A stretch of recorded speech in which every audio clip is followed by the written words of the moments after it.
Wait, it's time? How'd I do that again? Ladies and gentlemen, how are we doing today?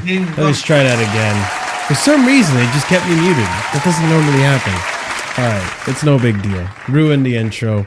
I'm going to keep an eye on that going forward, people. But welcome to Casually FC International Break Edition. I know you guys have been bored and we're desperate to get Chelsea and Premier League football back on our TV screens. Hey, listen, for some people more than others, it has been quite an eventful international break, whether it's Scotland or who's the other team that just... it is Denmark. Denmark qualified. A lot of teams qualifying now. It's now or never for a lot of teams for the World Cup. So a lot of eventful things happening and in the world of football. So keep an eye on all that stuff out there. We'll talk about a few things actually today's show in regards to international football, plus some news that came out today, talking about Estevao, who is absolutely on fire today, as well as Jorgensen potentially wanting an exit from Chelsea in January. We'll discuss all that stuff in today's show. But big up to everyone, big up to the panel. Also, if you're watching on mobile, you may see a different setup than the usual setup. It's meant for vertical.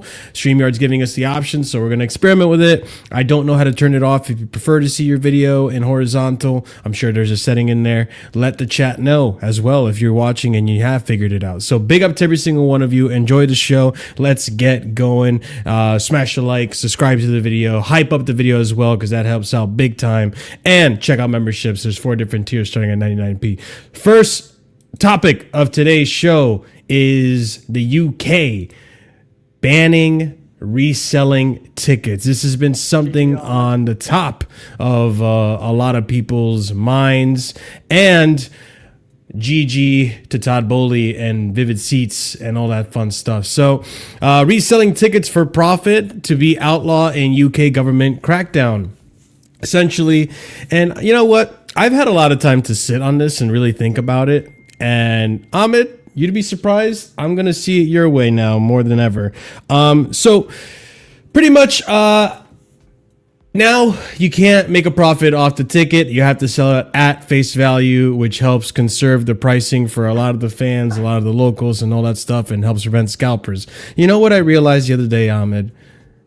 I realized, and as someone as an artist myself, I don't know if I'm going to feel about it differently when it comes to sports, but maybe you can help me see it this way. But I was thinking, as an artist, if I want my fans to come to my show and I'm charging 50 quid for tickets in certain areas, right? Really close tickets. That's the most expensive tickets, 50 quid. And someone grabs my tickets, jacks up the price, and makes money off of the work that I put in as an artist to get to that point to sell $50 tickets to my fans, I'm feeling some type of way that someone is making money off of my work. Not that, listen, I I like giving back to the community. I like to help out where I can and all this stuff. You know, just the other day, we were gifting away memberships here on Casually FC for some of you guys. I don't mind chipping in. But when Ahmed's on my stream, making money, scandalously, I just made that word up, off of my work, I feel some type of way. But now I see it. Now I understand now. And you know what? I'm starting to, you know, sometimes it takes time with me, guys. Sometimes, you know, I'm stubborn at first, but after a while thinking about it, I reflect on things. And now I'm seeing it the other way. Shock, plot twist, huh, Ahmed? What a plot twist, indeed. What a plot twist, indeed.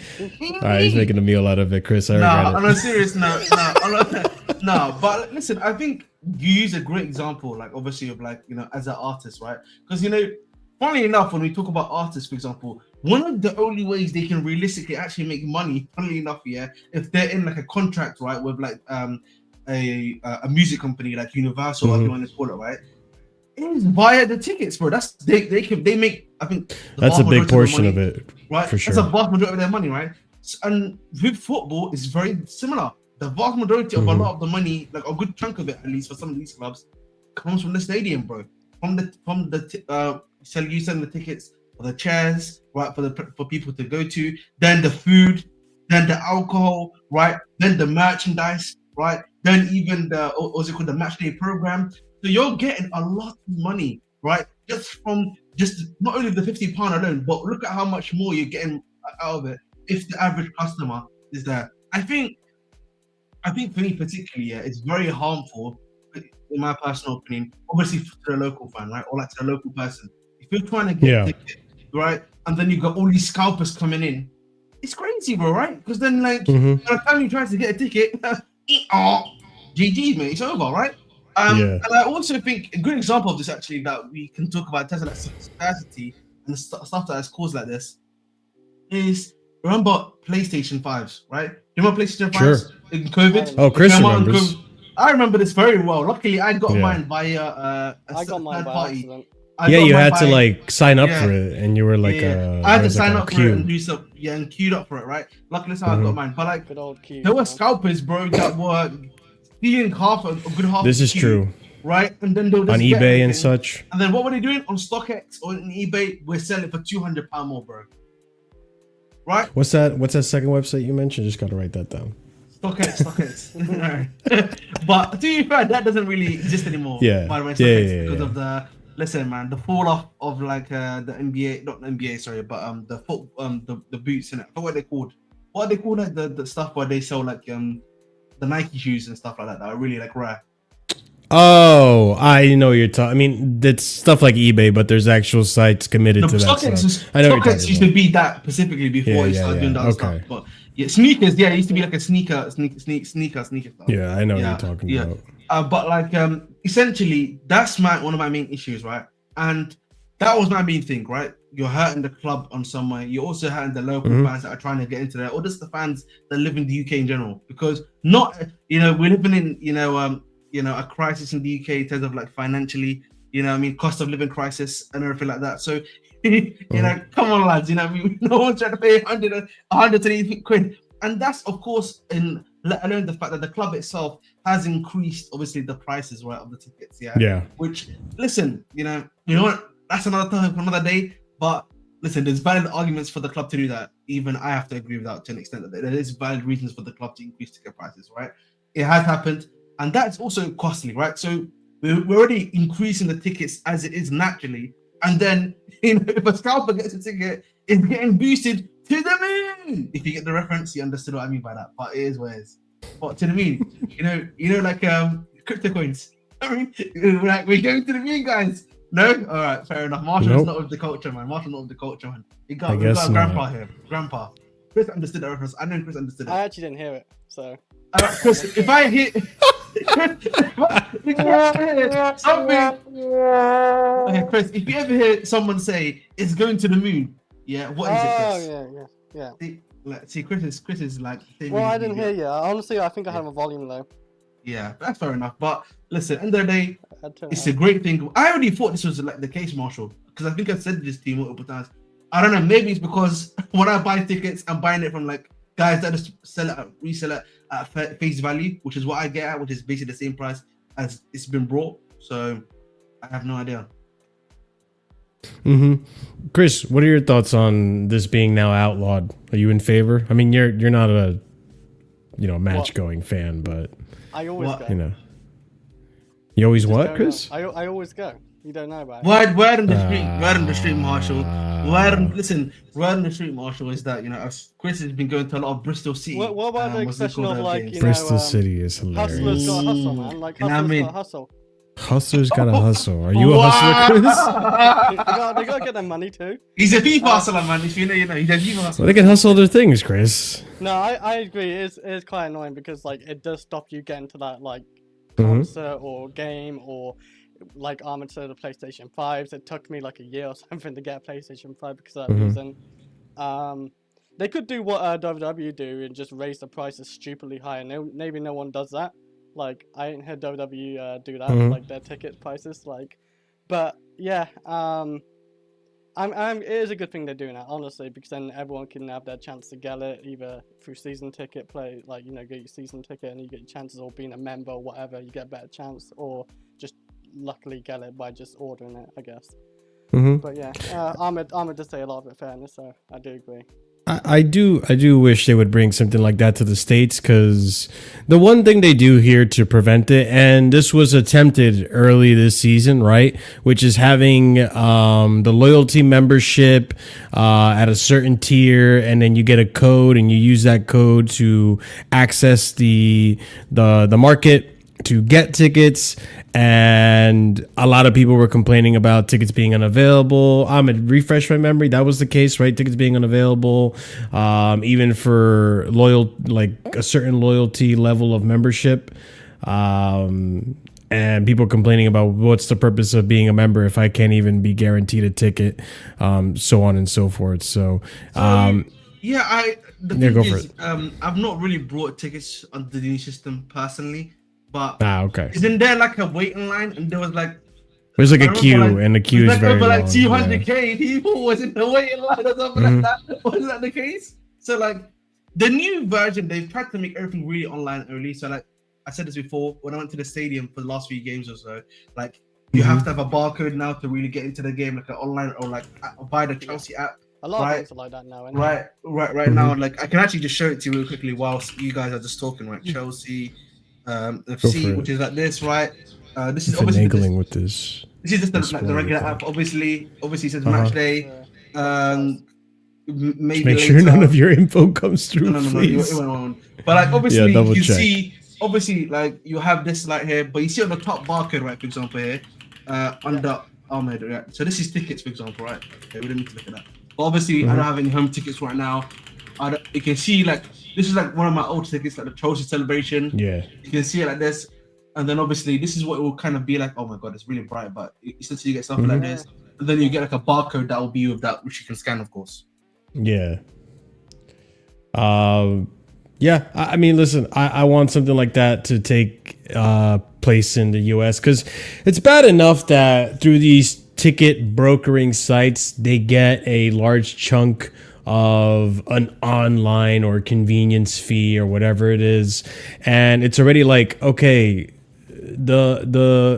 I understand charging for a service, but sometimes the fees for the service that you're charging for are through the roof and absolutely insane, and half the time it's it's a simple service fee. It's a simple machine doing everything. It's not like someone is going in there manually trying to, broker your ticket and all that stuff. I remember one time I bought a ticket that was let's just say, for sake of an example, 50 quid. And the fees itself were more expensive than the actual ticket. So it's already bad enough that the ticket prices are high because of the fees that Ticketmaster and other these ticket brokering sites charge, let alone that there are people out there paying these prices, getting the tickets before and in bulk, getting these tickets before real fans or actual interested parties can go, and they're making money off of the name of Chelsea without putting in really much work outside of just being sure you're first in that queue, so you can. And half the time it's also bots as well. bots standing in the line just so they can buy the tickets for you, and then you flip them for profit. Yeah, and half the time you can't beat the bots anyways. So all these preventative measures to prevent scalpers from getting the tickets when you could just ban it altogether, and there's no point in having scalpers. Yes, I'm going to scalp 10 tickets so I can sell it by law at face value. So it's like, you know what? Bring it to the US, man. Stop these ticket scalpers. Let's just ban let's be honest, hiking Marshall. up resale prices. Be honest, Marshall. Can you be honest, Marshall? RSM, me and you will start a protest, man. We got this. Let's be honest, Marshall. Triple C capitalism is in the US, mate. You guys, Canelo Alvarez? Triple G or Triple C, whatever you want to call it, man. We are Greek FC. Remember that, man? I don't know. You know what sounds I mean? like sounds like a You know what I broke mean? person problem to me. Ahmed, I ain't Listen, gonna lie, man. You know, I'm get your telling money you, up. man. Sheesh. We're not as greedy. Get your money up, not your money up, But bro. we're not that Ahmed's greedy. wise You with know his what money, I man. mean? He's saving it. Nah, listen. If you ain't got Ahmed's motion, belongs just to the say so, man. streets. That's it. It's that simple. I'm saying you ain't got motion. It's all man. good, bro. Listen, man. RSM, mate. Just let me know when you pay £150 per ticket, mate. I'm waiting. I pay £150 for Yeah, what the hell are you talking No, about? $150. We're already paying those $150. prices. It's not fridge, I mean. That's, I have to say, to be more specific, of course. Sorry, my apologies. Got you. No, I mean, listen, man. We got Todd Bowley as owner, so soon come. Yeah. I dare him, man. Listen, he don't know me, bro. I will be the organizer. I will be the organizer. Damn. Do it, mate. I see you. I'm about to pull up to Todd Bowley like. Say that. You won that debate. No, man. You sure you want to do this, bro? Listen. I saw what's it called? He did an interview or something like in the US or something, and he was Lavia? He was no. Or Bowley? Bowley. He was talking heavy, man. He was talking. Yeah, he was talking. He has stick talk. He has stick talk. I ain't gonna lie. It was stick talk. I'm not lying. Yeah, he was stick talk. I ain't gonna lie. Oh man, so that's the situation with the ticket scalping. It's gonna be a big change that's very much needed. Let me move on to the next topic, which I'm sure Ahmed's gonna really enjoy talking about this. Let me just put the title in here because I forgot to do it. Let's talk about it. Some impressive stats have come out during international break in regards to the UK and Tommy T. Thomas Tuchel is expected to contact Liam Delap to discuss what he needs to do to earn his first England call-up, which, hey, it could happen. You never know. There's still time. And this, Thomas Tuchel for England. 11 consecutive competitive wins for the first time ever, ladies and gents. 8 out of 8 wins in World Cup qualifiers. 22 goals scored. 0 conceded. Qualification for the 2026 World Cup is essentially done. Now, listen, I understand it's not that competitive of a qualifier for the UK. Regardless, 0 goals conceded is an impressive feat. 22 goals scored when when us, the viewers, when we did watch England under Southgate, wow. Boring football, one goal victories. Like it was no goals, no attack, nothing. And then breaking records, 11 consecutive wins on the trot for the first time ever in qualification. It's an impressive feat, Ahmed. Surely you must admit this. Nah. Group Come on, K. Ahmed. Group K. Is it Group K? Yeah, that's it. Group K. You know what K stands for? Kill is a group of death, bro. Respect it. Listen, I just want to say, listen, this is Group K. Yeah, but all right. Who was England's biggest Listen, challenger? whoa. Serbia, I think. They right? had Albania in the team, yeah. Let's get this Yo, hold up. I mean, listen, you ask the UK, ask a British person what they think of an Albanian, they get scared. So, you know what I'm saying? That's not an easy group. You know what I'm saying? Like, okay, all right. But listen, Albania, okay? They don't even play Broja anymore, and he's already essentially like a broken player. He And did he's a play, broken- but he was He's injured. he's essentially a broken player. Obviously, best wishes to him because he got really injured again, badly apparently. Again, Can so you guys I name a wish player him- from Albania? I wish him. Without No, Broja? we can't really name anyone there. Serbia is a wash side full of old men. You know what I mean? That's it. Latvia, I can't even name you one player from Latvia. The only thing I know about Latvia is when I passed by it to get to another country when I was in the car. Simple as that. That's all I can give you about Latvia right now. You know what? And they say Americans don't know their geography. Respect Latvia, man. Country with What much does that history. mean? I've been to Latvia geographically. I've just passed through it. That's it. Oh, Latvia. Andorra. Andor who? That's what you need to start saying. Andor who? Loki. Another Eastern European side that I have zero clue of. Yeah? They literally didn't even get a point, I think. But listen, either way, Osama being Kellyman, doing what he does best, being a terrorist, making sure no goals go in. Isn't that their favorite kind of football, though? I'm starting to it is. Read through the cracks. You know what the British people think about Germans. That's all I'm gonna say. Listen, man, we don't forget. How about that? I'm putting 2 and 2 together now, Ahmed. We don't forget. Because I remember RSM. You were probably here. You've probably heard it from the bird's mouth.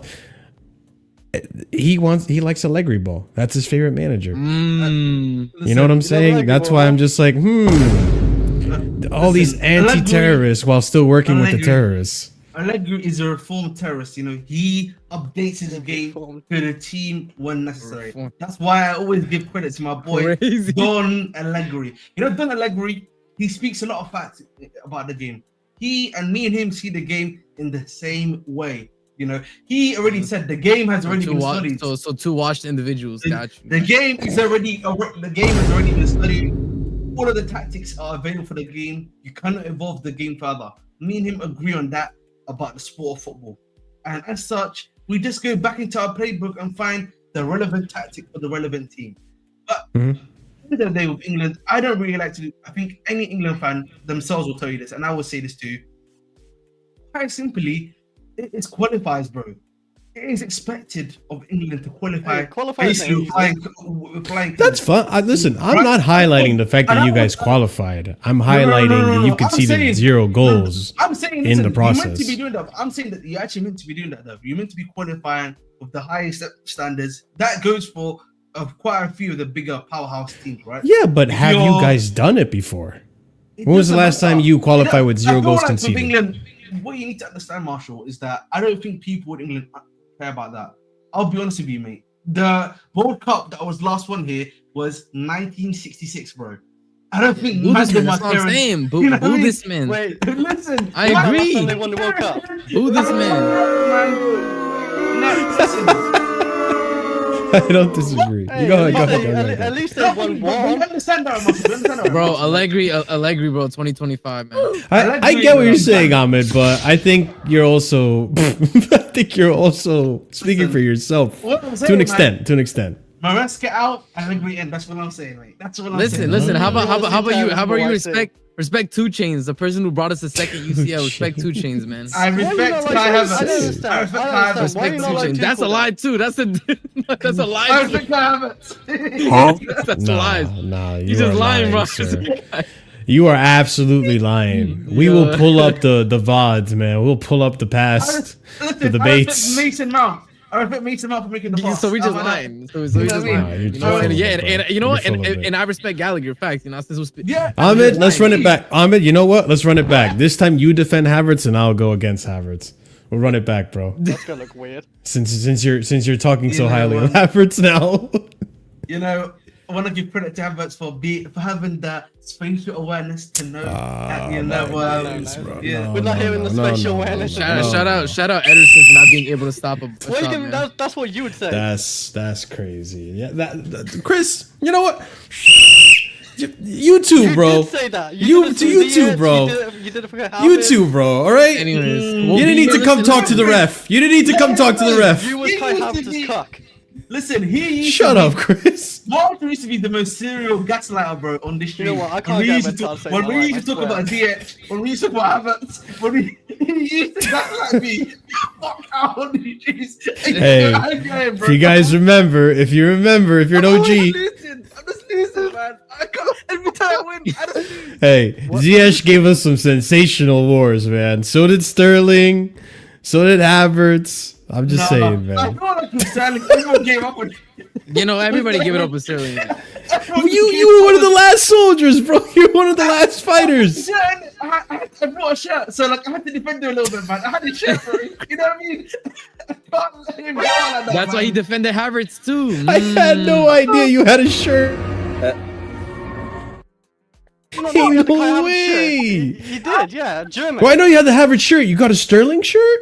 I showed it on the stream, like when Yeah, he did. Ahmed, Hold on. Unfortunately, Ahmed also got a Lavia stream, a Lavia shirt, which explains a lot, man. Oh yeah, you got Lavia. You got. Listen, you know, I literally got the financial stuff I do because of a Lavia joke. I said I made more appearances at Stamford Bridge than Lavia did this season. And actually, I checked it out. Yeah, statistically, it's correct. I had more appearances at Stamford Bridge than Lavia. So what have you put your That's stocks into? wild. We need to run away from basically. Facts. Oh, Yeah, man, pretty much. Gusto, mate. You know what I mean? Team of the week card. What- Let's you just had go. Gusto. You know what I Oh mean? my days, Team of the bro. week card. I saw that, bro. I was thinking of buying. Hold on to your horses. We'll talk about Malo Gusto. All right. Well, that's the whole, obviously, the situation with I don't even know what the I fuck. actually Too think cool they is have a England. good Yeah, World go Cup ahead. though. No, England I will think have so a- I too. think they will. I think this is their best chance of winning in a long time. I'll say that. Will they? I don't know. It's going to be interesting. Ahmed brings up a good point. It's kind of one of those like, let's see how they perform in the World Cup because the qualifier, yeah, you're supposed to be the dominant team, top of the table. I'm impressed by the clean sheet record. I'm impressed by, the 11 consecutive games won. Sure, but it's one thing to do it in group stages, another thing to see how this team plays because to be fair, it's had its criticism and good amount of it valid. But at the end of the day, like the results are the results. I don't really care. I think none of us here as Chelsea fans care how we play as long as the results are there. Yeah, we'll see what happens with Tuchel's England, obviously, when the World Cup comes kicking around. And we'll probably be here reacting to World Cup games. So, yeah, the content will keep pushing and we'll obviously be there. Let's actually talk about this since we're, let's just go through it. It's coming up, the Cardiff City game. Just some quick news in regards to the Cardiff City game. We'll probably make this a quick topic because there's not really much to discuss, but this is pretty prominent to the game.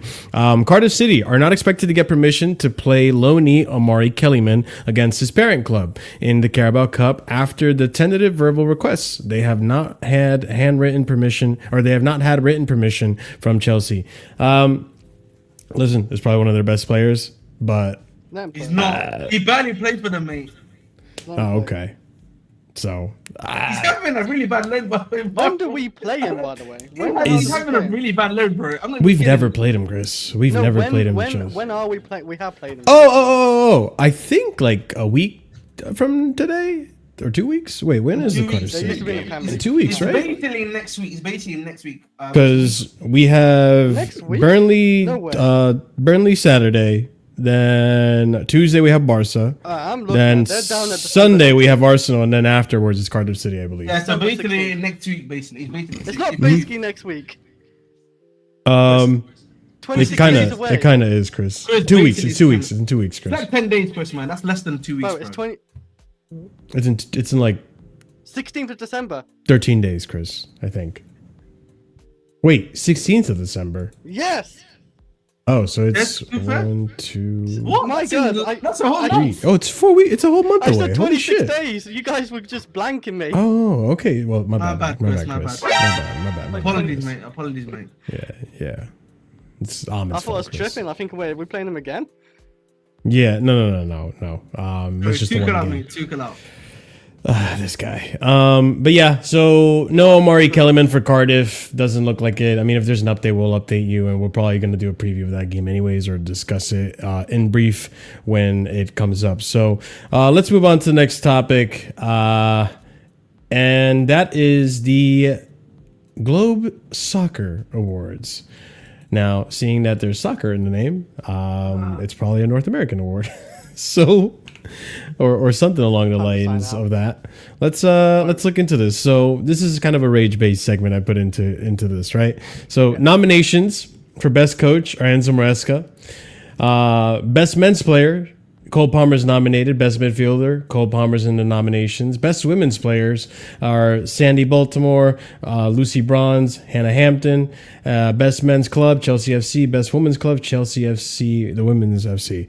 One thing I forgot to mention was this one. Best sporting directors, Lawrence Stewart and Paul Winstanley. There's all these fake awards that you see soccer on anyway, so don't believe it. Okay, fair enough, Chris. But It's not real. I'm kind of baffled that they're even being in consideration for this. I don't know. That's a weird one to me. Estevao tax, bro. It's Estevao tax. You think so? Estevao tax and Cole Palmer tax? Estevao tax. Yep. That's Maybe the literally women's it. team count to it as well. Like women's sport, like direction. Yeah, guess. but the Do they? women's team don't I even don't do think like they- scouting, brother. They just buy the best players. True. Like, how hard is it to scout Yeah. the best player in the honestly don't MLS? know. I know they buy respectfully? some good players, but I don't know if they actually do scout or not. Yeah, I don't know. It's bizarre to me that these guys are, on this list. I mean, Wait, there you credit go. that they got Cole Palmer. That's cool. Credit that they were able to get Estevao, but outside of that, I mean, should you be getting major plaudits because you got Moises Caicedo? No, Like, they struggled. should you? And you struggled to get him through the Like, they made line. it like 15 million more. Should you Not with Enzo either, because gets like, plaudits the for manager- Enzo? not manager. No, because the owners had to come. They had to hold their hands. Exactly. Plaudits for Robert Sanchez? Like, I don't know. This is a weird one for me. Obviously, I hope that everyone from Chelsea I mean, win, we'll see barring what the happens with directors. I Gwenda mean, and we don't Paez want. as well. Let's see. Yeah, time will tell with those guys. But like, it's a weird award, Santos, people. I give him Santos. For getting to Andre Santos. Andre Yeah, that's a good Santos. scout. Okay. I actually do. I Yeah. really do. Yeah. You know what? You can give him credit for that. But like, I don't know. 100. I've- Hold up, we have to give him credit Jackson, for that. That brother was playing in the B League in Brazil. I'll give him that much, bro. Yeah. Vasco da Gama, right? Yeah, I'll give him that much. Yeah, that's fair. Yeah, They you know definitely scout got to in give him. Brazil.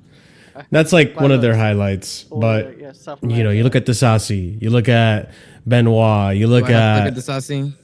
You don't have to.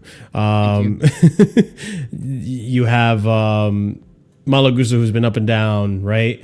Lavia, who's been injury prone. Garnacho, Fofana, you name it. There's a whole laundry list of players in that you could just as much criticize for not living up to the name or Not not. much of a scout, but Cucurella was a good buy. Yeah, but that was before. That was Bowley. That was before Paul. These guys were also at Stanley, These guys were also at Brighton. They again just did their Yeah. old homework, bro. Like, Yeah, so I think it's a weird award. I don't think they're gonna win it. I don't think they should because I feel like they're if you not- give, okay. unless it's deserved, if you give these directors any more credit than they have, I feel like it's just We'll keep gonna putting lead up us 10 down years a if they win it. yeah, exactly, Chris. That's They the can't win point. it. So, yeah, we'll see what happens with that award if we hear anything about it, but it's weird to have seen the directors on that. All right, on to the next topic I wanted to bring up, which, the surprise kind of got ruined, but I'll still pretend like it didn't. Chris, it's your favorite segment. It's back. Kit I'm gonna take a leaks. picture of these kits and then end it like next season. And if they know when they're the same, like you need like deactivate this account or something. I'm not gonna deactivate my account, Chris. I don't know. You gotta get rid of it. Delete it. So here's a little bit of a color scheme Is that our preview. badge? I would hope so. Take a CFC. picture. I'm saving it. Let's hope it doesn't stand for Casually FC and 'Cause I stands for leaked it, Chelsea like- FC. In November. Chris is gonna like a white Yeah. kit. Chris is definitely gonna like a white kit, innit? I don't know We'll what you get mean by it that. way. Chelsea's 2026-2027 third kit will primarily be white. Oh. Can I ask a question, read guys? it. Yeah, I've got a theory. I've got a Here little we go. cheeky theory. Okay. Yeah, All right, What's your let's hear cheeky it. theory? the badge. Are we thinking that's the new? That's not the new badge in the future. Dude, New. you mean going back to the old badge? Yeah. That's not the No. old badge. That's not the old badge. It's a different version. Oh of no, the no, old no, badge. definitely not. No, definitely not. Definitely I'm not. just Oh. saying. No, I know it won't be, just because of the fact that I know like a lot of shirt manufacturers and even just like companies in general, they don't do the very intricate designs anymore, like with the line and stuff, because it doesn't translate well to like online spaces. It doesn't look really good when you like minimize it. Like a lot of the detail gets lost. So no shot they're gonna go back to that. I'll be real, Like though, maybe limited Aston edition Villa's- type of runs, but They copied our badge, Aston Villa. We need to change it. No, you look they at need to side by change side, it. Yeah, we need to. no, I know they change it. definitely did, but like I don't really care. Mhm. You know, They little copied us. bros, whatever, man. Little pro. We'll continue on.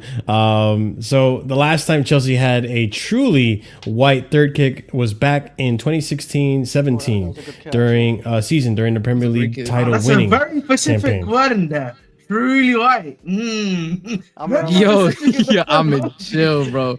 Oh my god. That was Nah, You bro. like it, Yeah, Nah. that was your beef As on the opposed to word. the bro. beige that we currently have in our away kit, my friend. Okay, as opposed to that. Marshall, you know what I mean? Is it crazy? That is. That listen, I mean, we reading between the look at lines. What you Ampadu, saying? man, and Aston really, Villa really captain. are. I am Really reading are. between the lines there, Ampadu man. had dreads then. Now he's at Leeds, can't- about to get I relegated. can't read this, bro. Right. Chelsea's third kit next season will be white.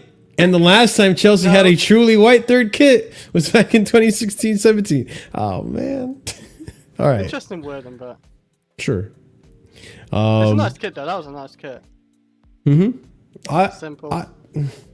I kind of don't want a white colours? kit. I'll be so real with you. I always like a yellow kit, white Yeah, kit. but we blue had a kit. white No, kit. you Like, we like- had a those are somewhat like white my kit. primary colors, like I'm good off the yellow kit, bro. I'm not going to lie. Like if it's not an Ecuador kit, I'm good. fair. Oh, no, I don't need another yellow Bumblebee And when I went on the Dortmund beach, kit. man, wearing the Exactly, Chelsea thank yellow you. kit, I got chased by a bee. That season, we had the worst kits, barring the third kit. I thought the third kit was pretty fire, but that season where we won I think that was the season we won the UCL. We had the crazy Croatian weird pattern kit, and then we had the also weird, well, that wasn't weird. It was more normal, the Dortmund kit. Just, no. When we none had of a that. completely yellow kit. And Why not bring back like orange or like No, we another had color, like a bro? completely yellow kit. I think this season as well. yeah, I wasn't it? know. I wore one before. I literally yeah. got This one Aspie's season, for- no. Was it Aspie's? Yes, it was. We had this white kit and we had the yellow kit that was really yellow. What, this? This season. When? Oh, you're talking about this season. This Yeah. this one on screen. Yeah, this one on screen. Yeah, we also had the really yellow kit. Remember, Marshall? It was this completely? It was like I yellow. don't Oh, remember. yeah, it's the yellow kit. I think it's the same season or the Oh season yeah, before. yeah. That's Oh, when I had Aspie shit. on it, I think.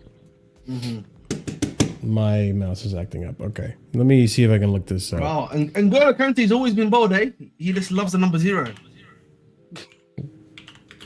That's not random. No, this wasn't the season I that we also- had a yellow Now, kit. and I also just point out that N'Golo's not even smiling here. You know what happened? Why is he angry? Oh, he just he came to didn't want to take a Chelsea, man. picture. This was the season we had the black kits with the stripes and then the Oh, neon fair yellow accents. You know what or kit the I neon loved accents. actually? That's a I nice think it was, kit. like 2013. The black kit with like the blue squares, like. That's what I'm facing saying. Like, I love that. bring back another black kit or something. out. Oh, yeah, black kits are like. Yeah, because we already had the Always white kit this season with the away kit. It's not white; it's like an off-white, but still, like, just change it up.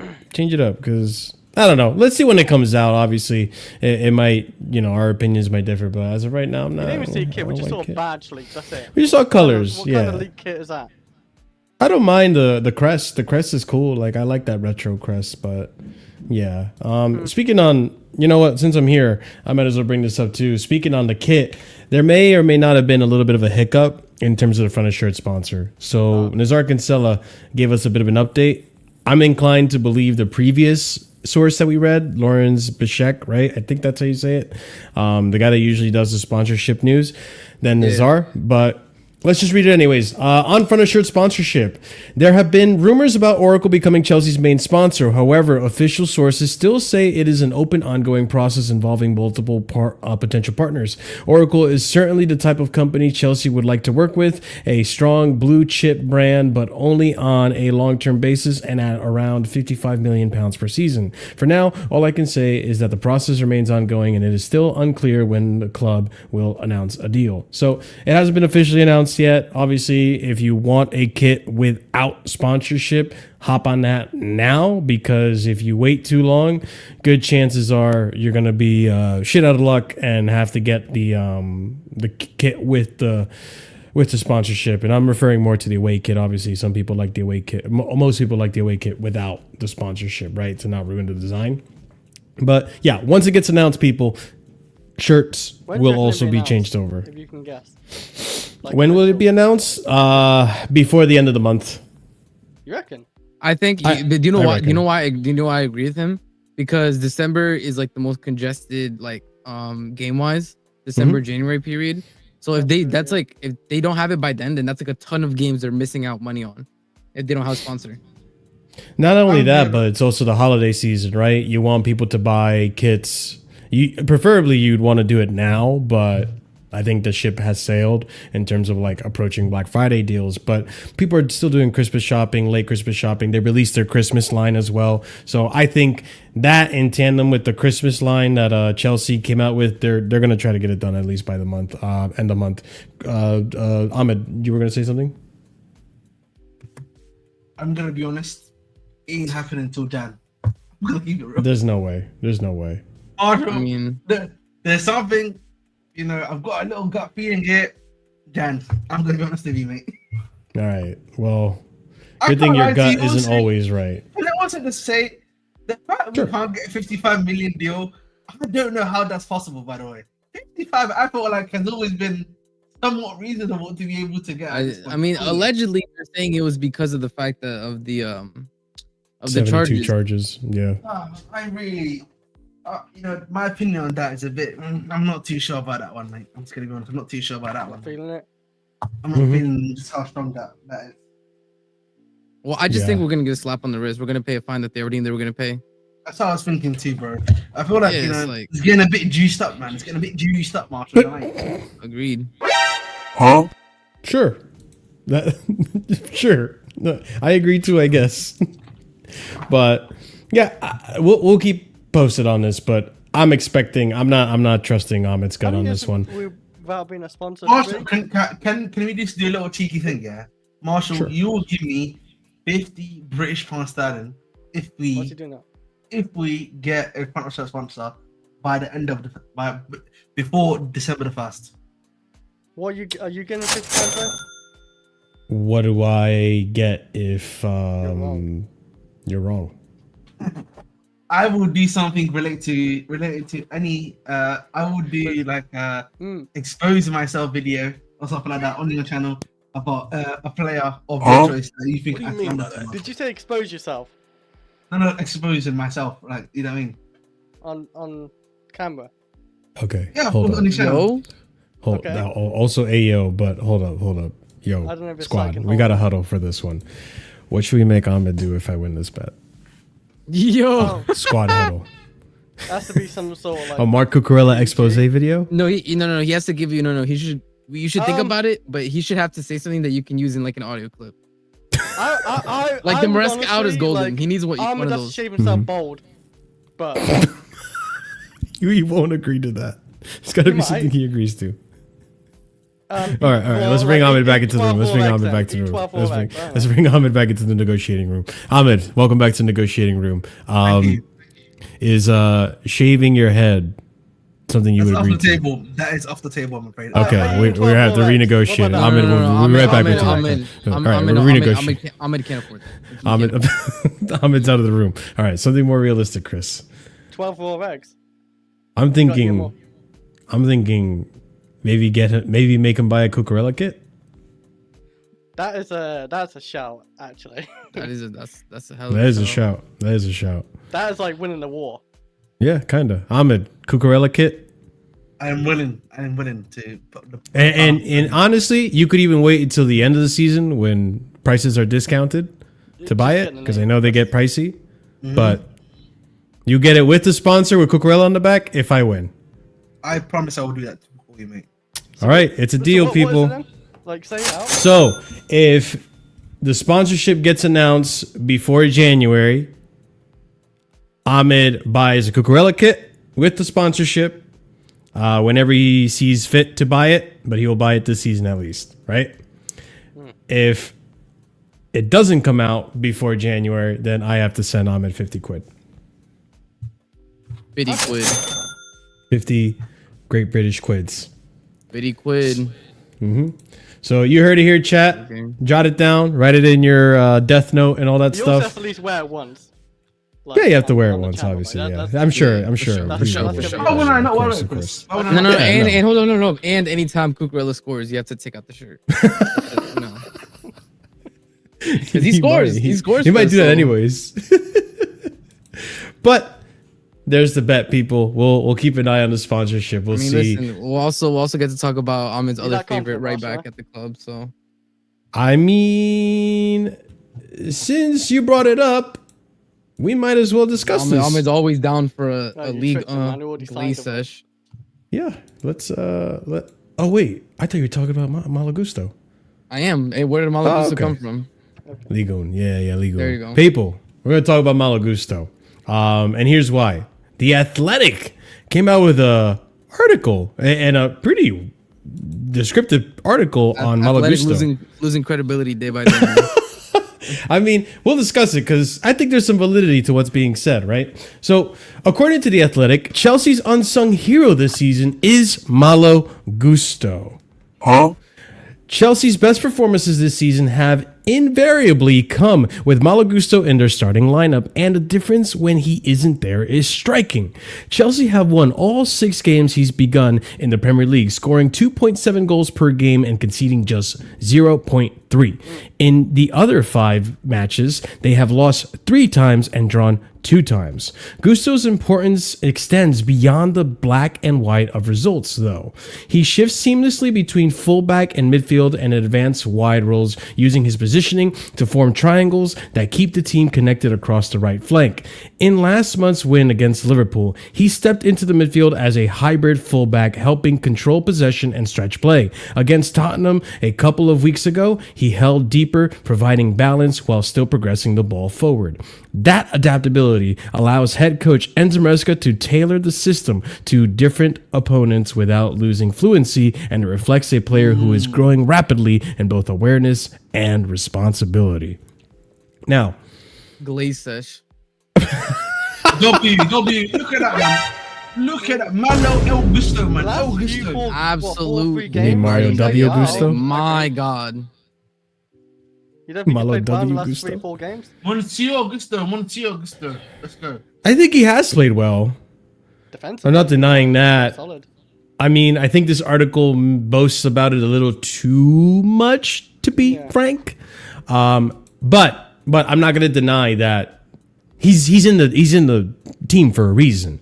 He starts for a reason. He does have this utility role to him that Maresca likes to use. We saw it with KDH last season when Malo Gusto was really struggling. Now that Malo Gusto's kind of found his feet a little more, listen, he hasn't, for me, and I'm sure RSM will agree with me on this, he hasn't lived up to the bar he set himself 2 seasons ago with Poch. I don't think he's been that good yet. At least this season, he hasn't had as good of a season as that season. But he has had some games so far this season where he's actually been pretty good. And I do think there is some validity to what's being said, the link-up play and just the ability to help with the attack. It was really prominent. If you really want to see what they're talking about here in The Athletic, it's really prominent if you watch the game against PSG. How Malo Gusto was used to really attack that right flank of PSG's, along with Cole Palmer, the connection. I'm curious to see what the team is going to look like when Cole Palmer is back and Malo Gusto is available as well, how they're going to interchange and how they're going to play and how each can potentially bring out the best of the rest of the team. And at times, I think that's also the role he's given to bring the best out of the rest of the team. Defensively, he's been all right as well. Not terrible. Not as good as that Pochettino season. So I think there is some validity to what's being said by The Athletic. I think it's one of those things that maybe on the eye test, it doesn't look impressive. I could be wrong. But I'll be keeping a closer eye on Malo Gusto going forward because I do think there has been a lot of criticism this season, rightfully so for some instances, about Malo Gusto. And I think sometimes it's a little unfair. But what do you guys think? Is this... I mean, we'll start with RSM. You thought it was a glazed sesh. What do you think is the actual truth here, the reality of Malo Gusto? Nah, to be honest, I think Malo Gusto, we can say pretty much during this first season, the first season Maresca was suffering a lot. Like his brother clearly was not understanding what was required of him. And I think a little bit Maresca was also trying to fit, a square peg in a round hole. And it became glaringly obvious, especially in the times where he was asking him to, play that right half space. We saw Kwa on the left. Remember, it became a whole thing. I remember that. It was like during the Maresca out times, and I always said about Gusto is, Gusto gave us one really good season under Poch, and then he gave us a poor season under Maresca, so I'll judge him on this season. And as of this season, honestly, I can't complain too much. I think one of the biggest things that happened last season, whether it be lack of confidence, whatever you want to say, his defending was poor last season. This season, going forward, he's looked better, and I think that's down to not only him, but Maresca, I think, is kind of realizing, okay, I can ask Gusto to invert in situations, but this brother, he can't play like a false 10. Like he can't link up the play that I want him to. He's not the one to like finish the goals. He's not a Cucurella essentially. So I'm gonna try to play him to his strengths while still trying to implement my tactics, and I think it's gone well this season. I think this season, I think maybe bar the Munich game, because I don't think he had a great Munich game. I think Gusto's been I think he's been good. I can't really complain too much. And honestly, I don't know. I think it's a bit of a weird statistic because I don't think the reason why we win or lose games is Gusto being on the pitch. I'm gonna be quite honest with you. I think it's just kind of, it just so happens to be the case. If it was over like an entire season or a bit more of a sample size, I'd be like, yeah, okay, fair enough. Yeah, because I was gonna ask, like, what do you think that stat is? It's just coincidence?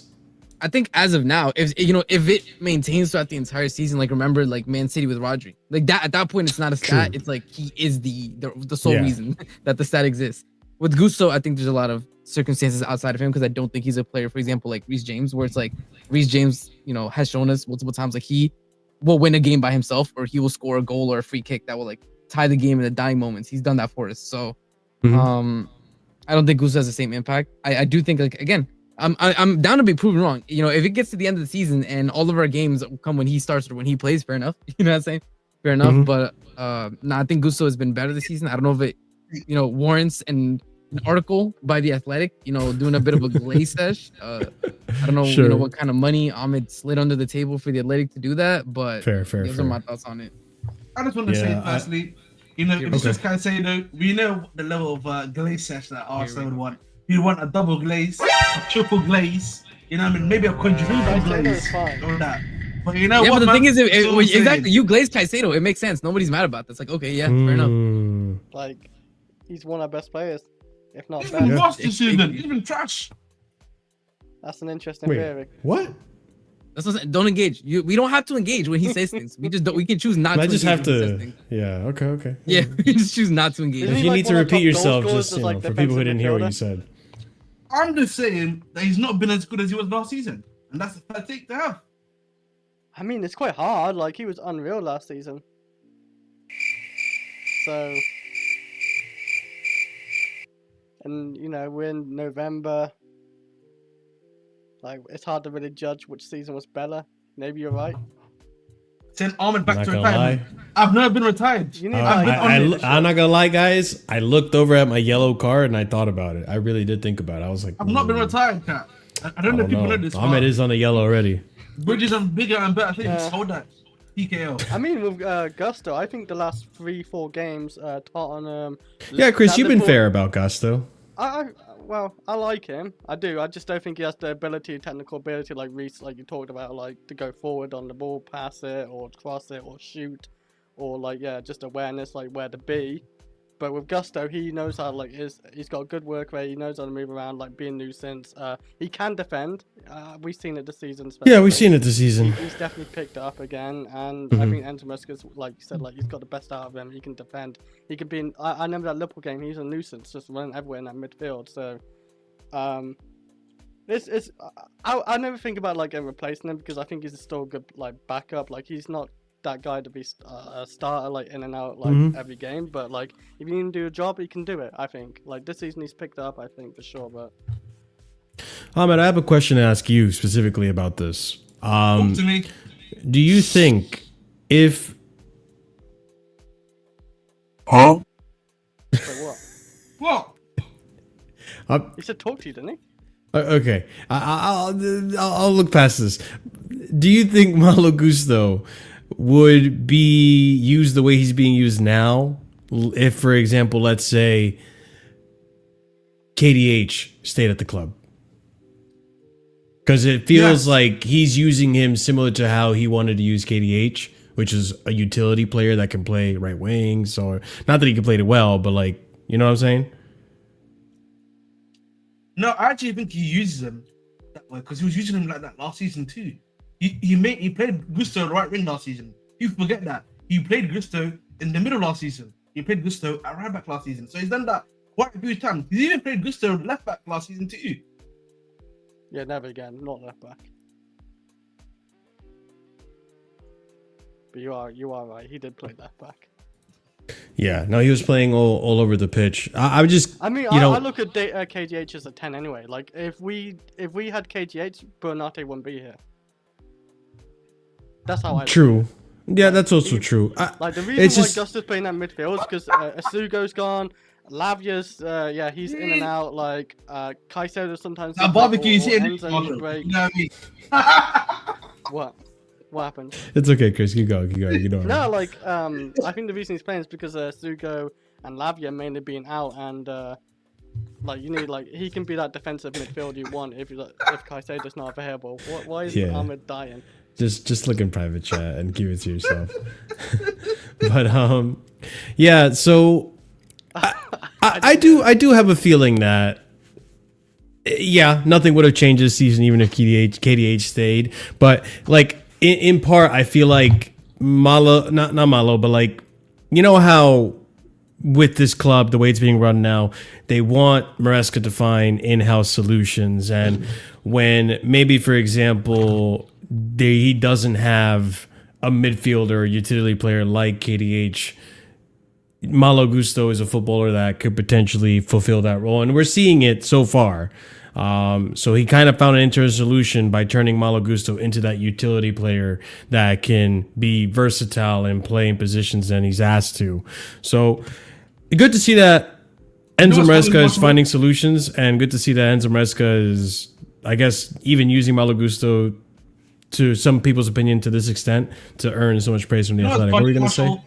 You know, people were telling me that, Gusto's low IQ. He's not tactically able to do stuff. He can only do one of them, which is run up and down the pitch and be a 1v1 defender.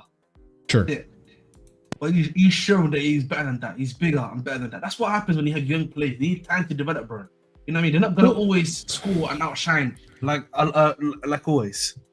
I know, but I think what was concerning for me as a fan, right, is that I always was patient for the majority of this team in terms of it's going to take you time to adapt to Maresca's tactics, especially the inverting role. It's going to take time for some of these players to get used to doing that and knowing where they need to be and what situations, so on and so forth, reading the game properly so you can be in the right positions at the right time. And throughout the season, we were saying Malo Gusto looks like he is, falling behind in class, right? You set him aside, you bring him to the side, you tell him, hey, stay after for 5 minutes. I need to talk to you after class. And you try to explain to him. You try to bring him to, tutors, figure it out. He couldn't figure it out. The whole season went by. I'm not lying when I say this. Correct me if I'm wrong, panel. The whole season went by and Malo Gusto did not improve. It wasn't until Club World Cup where we finally saw, oh shit, Malo Gusto finally had a good game. Yeah. and it looked like maybe he started to understand. So when we're talking about at the same late, time, yeah, but everyone else got it except for him, you know? Again, the He thing was is, late. The thing with me, Ahmed, last season with Gusto was exactly this.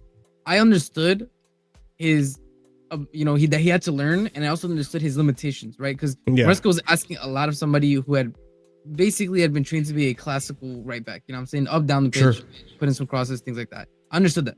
My issue came last season when we saw a massive drop off defensively from Gusto. Poor errors, getting not tracking runners, losing 1v1s. Like, these are things that he wasn't doing this season before that have nothing to do with what Maresca was asking him to do. And that was my bigger issue with Gusto. Apart from the stuff that he was doing, because the things that he was doing, playing as a 10, playing further up, that I blame Maresca for, because you already, it only takes you 2 to 3 games to notice a player is not up to the level, at least in the Premier League, for that type of stuff. So fair enough. I blame Maresca. I didn't put that on Gusto, but what I did put on Gusto was his defensive lapses throughout the entire season.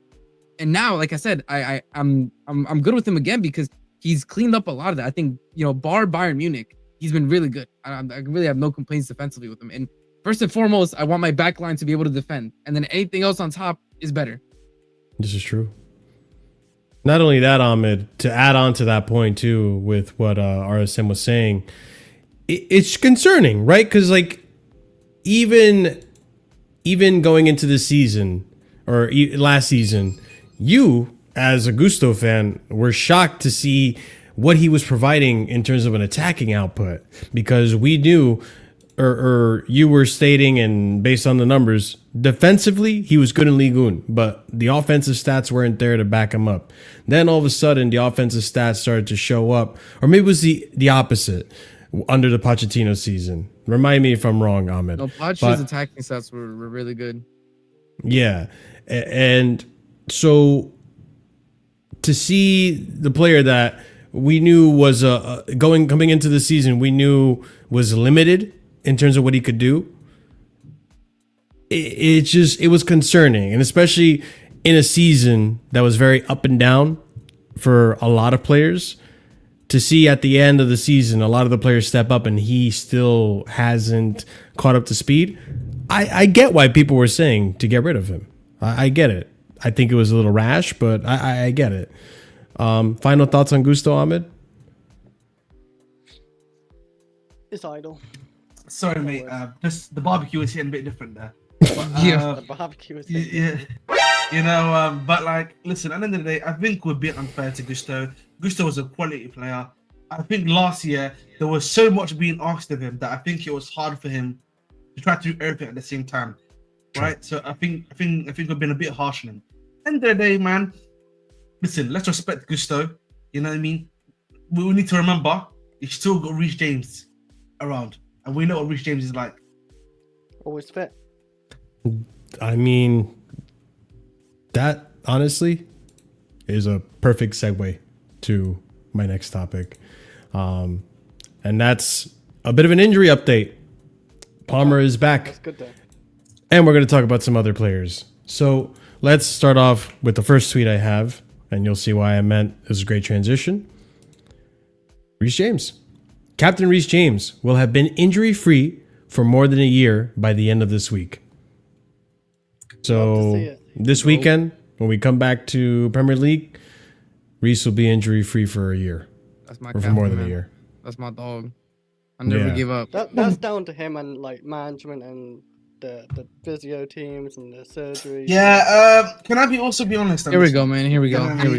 Listen, No, go ahead. Go ahead. Be honest. Congratulations I like how you congratulations to Reece James. I'm happy for him. I hope he can continue to pick this up. But I pray, he doesn't get injured. That's it. Oh. Usually, the only thing I will say, when they start doing, he's not been injured for X amount of time. I know, keep saying it might happen, right? Yeah, I don't want that to be a jinxing thing. You know what I mean? That's what I'm saying. I think he's doing everything he can. He's lost. You can see he's lost a little bit of weight, and we're I don't know, he's dropped 5 kg maybe or something. But and the way the man just eased him in, when he got his injuries. I remember he had a little bit of an injury and he had a bit of a setback, but it's a while because the man just trying to protect him, and that's the whole thing. The whole goal was protecting Reece James, so we can get maybe a longer push out of Reece James. Now, he's almost a whole year without injury. and he's about to make it like bad looks. You know, it's one week left, so Mm-hmm. so the goal has been met with it, and that's good to see. And he likes to obviously like be out there and always like helping Chelsea get those points or trophies or whatever it is. So it's great to see. Mm-hmm. I just hope he doesn't touch that injury list ever again because he's had more than enough. I agree. And honestly, a year ago, a lot of us were in doubt. A lot of us were in doubt. A lot of us were really worried that, you know, it's time for Reese to go. I was. Listen, No, I'll admit, not me. I was one of those fans that's saying, listen, if he can't complete 75% of the season, Yeah. I think it's time for him to go, because this is now way too much. It's like the same discussions or similar discussions we were having for Wesley Fofana, where this guy just wasn't playing. I mean, even worse than him, Lavia. So I'm glad to see that he's doing well for himself. I really hope that some of the other players in our team, referring to more of the younger ones, the Lavias of the group, so on and so forth, look at him as an example of what to do to also remain fit. Because it's great and all, like, there's players like Reese who first to training, great leader, you know, show by example, right? Or lead by example. And one thing about him, and I think he got this from Thiago Silva, is lead by example in terms of how you take care of your body and your physical, you know, health, right? Putting in the work after the hours, putting in the work after training. I think there are players that just get by, right? By just going to the physio, doing the little exercises that I got to do here. Yeah, I feel better. Fine, whatever. It's more than that. Recovery is also a big part. You know, there's so many things that are involved in the longevity of your career and you remaining fit. And I think there's got to be credit, as much as you want to give credit to the medical team and Maresca and how you've handled his minutes and all that stuff, got to give credit to Reece James too, to not... Ask a question. Just real quick, and yeah, I'll obviously, you know, listen to your question, but I think also it's Reece James not getting too in his head of like, you know, 75 minutes into this game, damn, I feel something, but I really want to finish the 90 minutes. I really want to be here on the pitch for the team. It's UCL. Instead thinking, you know what, bro, I have a World Cup coming up. I need to stay fit. I have to be fit for the rest of the season. There's plenty of games. This isn't the end all be all. So I think it's also credit to Reece James as well. What were you going to ask me, Ahmed? What? He also said, He said 1 minute. He's eating the barbecue. That's just slapping. Like him running up and down, like you had to calm that down. The question I have to ask is quite simple. Yeah. Okay. Do you think the reshape we see right now is any different from the prime Reese? You know, he used to be a bit more of a big boy, a bit more of a bully, you know, crossing it in. Remember his early days, like at Wigan and like after that. I feel like now he's got a cleaner game, I'll probably say, but Yes. I'm not sure if he's as effective as he once was. I don't know if that's a hot take to say. Well, okay. I'll say, okay. I think in it's terms reasonable. of being an overlapping fullback and running up and down, I think I agree. I don't think he's effective in that anymore, and not because I think he can't do it. I just think he's never going to risk that play style again. And I really think it's that simple. So in that sense, I think we're kind of very lucky to have Maresca, who wants to use his fullbacks in ways that still elevate levels of Reese's game that he's still good at. I think defensively, you know, I think I've seen maybe once or twice already this season, you know, where a winger is able to get by him, whereas before, you know, maybe that wouldn't have happened with pace. However, Reese's reading of the game is really good, and it's only going to get better, you know, as he keeps playing. So I think in certain aspects, yes, he's less effective, but I think a lot of players, when they get older, they have to change the way that they play. And the best players are able to change the way that they play and still be elite, right? They're able to reinvent their game. I think because of injury, he's had to do that sooner in his career. But because he's an elite player, he has done that. He's reinvented his game. He can be a different player.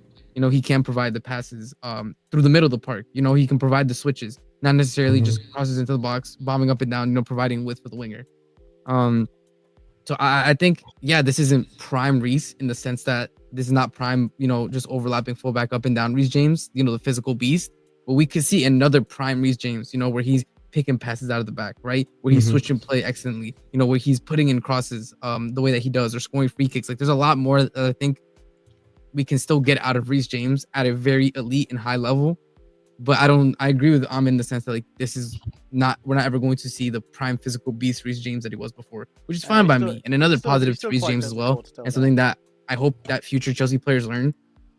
Just get the surgery, brother. Like, I understand it sucks, right? That you don't want to get the surgery and be out, but he got the surgery, he's back. Fofana got the surgery, fingers crossed, he's back. Like, if you need the surgery, just get it. I understand that it might be like, you get in your head about getting the surgery, you get in your head about doing this, that, or the third, and having to come back and doing all this and losing your muscle mass. But at the end of the day, it's going to be better for your long-term career. All right. BBQ the physios when they that BBQ hits different shit, man. I'll tell you that for sure, lads. Yo, he's such a fraud because he's saying this and yet he hasn't shown the stream. So that's how you know he's a fraud.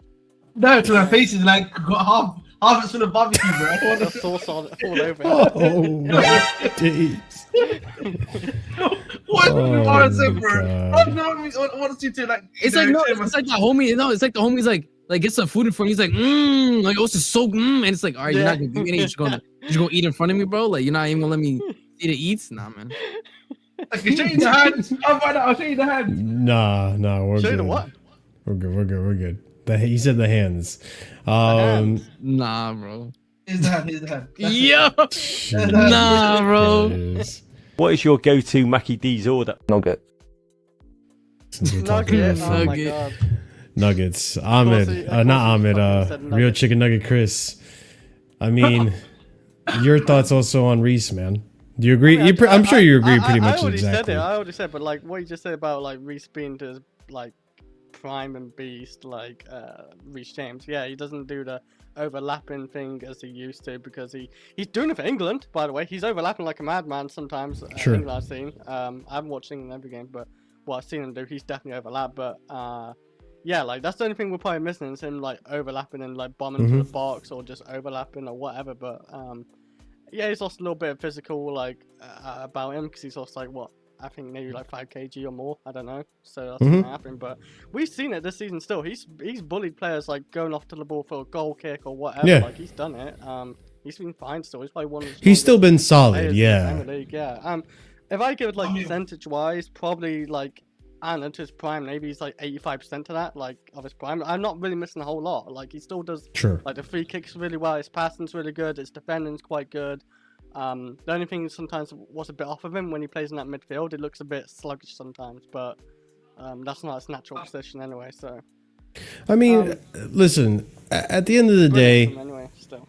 at the end of the day, and any of us who have played football probably agree, at the end of the day, if you're good at footy, you're good at footy. Like, sometimes you just play in a certain position because maybe you're better at passing or maybe you're better at tackling than set player, right? But if you're James and you're one of those players that he's just good at whatever he does. He's got the flicks, he's got the tricks, he's got the touch, he's got the dribble, he's got the shot, he's got, overall well-balanced player.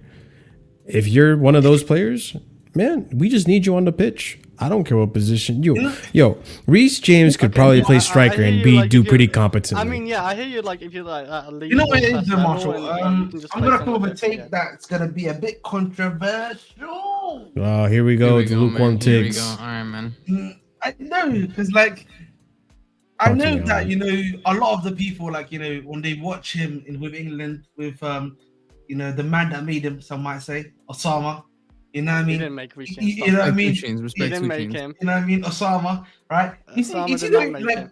and he's actually bombing up and down the wing. Big up He's TJ. looking good. He's looking effective under Kellyman. Sure. People are being like, "Wow, that player still exists. Why are we not using him like that?" Right? And then you see him being the way he's used, obviously under, I'm trying to think of a nickname for Maresca. Maresca man. Let's call him Maresca man for fun. That's You know what I mean? We're gonna call him Maresca man for fun. We're gonna call him Maresca man, right? He's got him locked up, bro. Like he's an Azkaban. Hey, Maresca man. Hey, I found a new one. Maresca man. There we go, Maresca man. locking up Reece James. You know what I mean? Holding him in the midfield position. That's all I'm saying. That's all I'm saying, Marshall. You said a bunch, but not much. I'm saying under Tuchel, You said he plays Tuchel made him. That's just not true. If you look at the way he plays under Tuchel thing, he doesn't actually play like somewhat of the former way he used to play, right? I think that's fair to say, correct? Yes. Right? Okay. Yes. Right, but why can't he? Listen, I'm gonna give you the pros that what people would say to you. Why can't he do that for Chelsea? Because why can't he bring that Bobby right back? Well, I think there's validity in saying. And Scott, welcome to the stream. Maybe you can chip in on this. I think there's validity. The show was going good for our 40 minutes before Scott. Let's ask the real question here, mate. Scott, you're free to leave, bro. This guy. What I was gonna say is, you know what? It's for the best. You know what, Scott? It's time okay. for you to leave, You mate. We don't need you here, Scott. We don't need you here, Scott, mate. You can leave. Yeah, let's not put Ahmed in charge of naming things. I was gonna say, like, I think there's validity in the fact that maybe, just maybe, part of it's also the game's changed. Like, I don't know, like, but I thought the game was the game. What?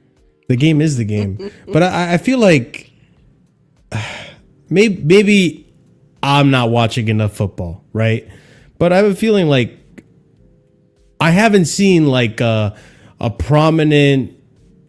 Maybe I'm making this up. Outside of PSG, maybe with Hakimi, I've not seen like a football system like Klopp's that really focuses on wing play and overlapping fullbacks.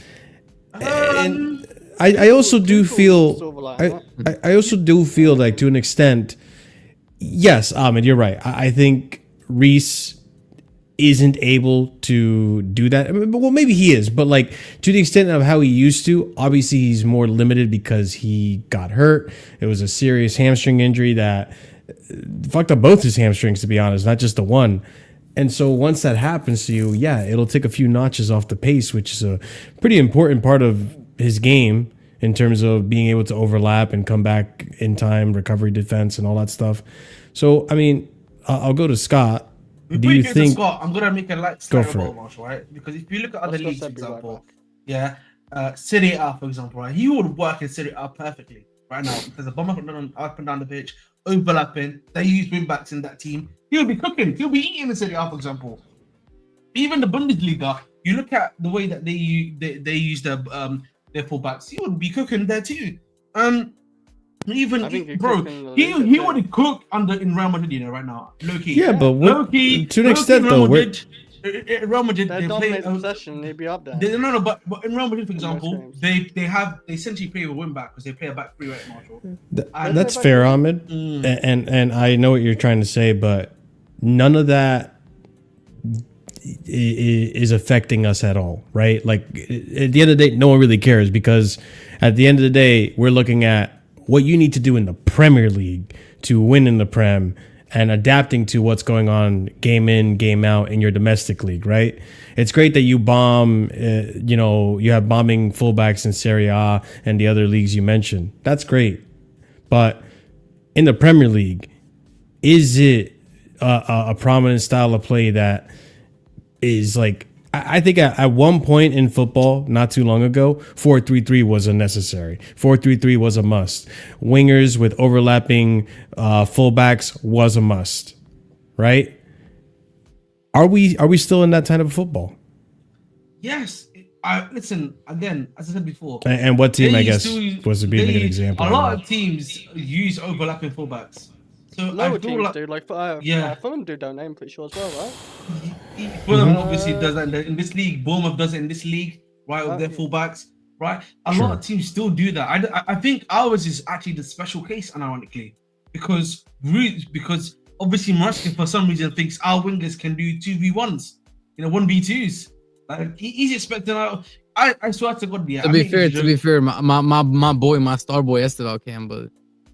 All right, you know what? Shout out Estevao. That's what I'm gonna say. Shout out. That one. Shout out Estevao. Shout out Estevao. My guy. That's it. Shout out. You're not hated. We don't put the young G's on him. We don't put the young G's on him. You know what I mean? Okay, we're protecting the kids. Okay, we're protecting Protect the the kids. kids around there. You know what I mean? They're Sure. Save the kids. Yes, save the kids. You know, I was gonna say something really crazy, but Yo. I had to control myself. It was too easy. Calma kunda. But either way, you know, I just think it's very funny in general when we talk about Reece James, because I feel like the game he played at Chelsea, as I said before, is a much more cleaner game, but it's a game that limits him, in my personal opinion. Because there's times where, like, you know, Maresca may unleash him, and it's just like, why can't we get this consistently? Does that make sense? I feel like now it's been a year without injury. What's an example of a game where he's been unleashed? Just out of curiosity, for you. Game he's been unleashed. I really felt like the game against Nottingham Forest. You know when we needed that win. Remember that game when we needed that win against Nottingham Forest? Last season. What, last season? Yeah, last game of the season. Yeah, he was. Yeah, he said, you know what, let her rip. You know what I mean? My Blade fans out there, you know what I mean? He said, let's let her rip, bro.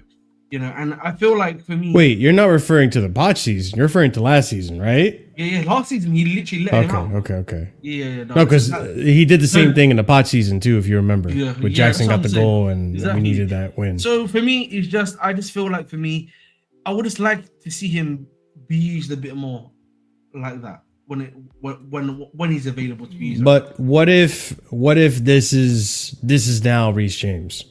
What if we the best you're gonna get in terms of an overlapping right back is what you see for England? What if that's the case? But the thing is, if you can do it for England over, let's say if they go to the final, that's going to be what, 8, 9? Sure. Well, actually, okay, a better question. Are you actually impressed with what you see him do in England then? I think it's really good what he does in England. I'm very impressed with that. Even, listen, I'm not saying what he does right now at Chelsea is not impressive. I think he's a very good thing that he does. He does a solid job at it.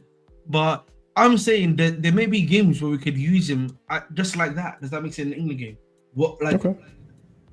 My thing is more so, can we not use him every now and then in that type of position? It doesn't have to be every game. So I feel like, again, if I see every game, that's just me being absolutely stupid. No, and I think that's valid. Obviously, it's going to vary from game to game.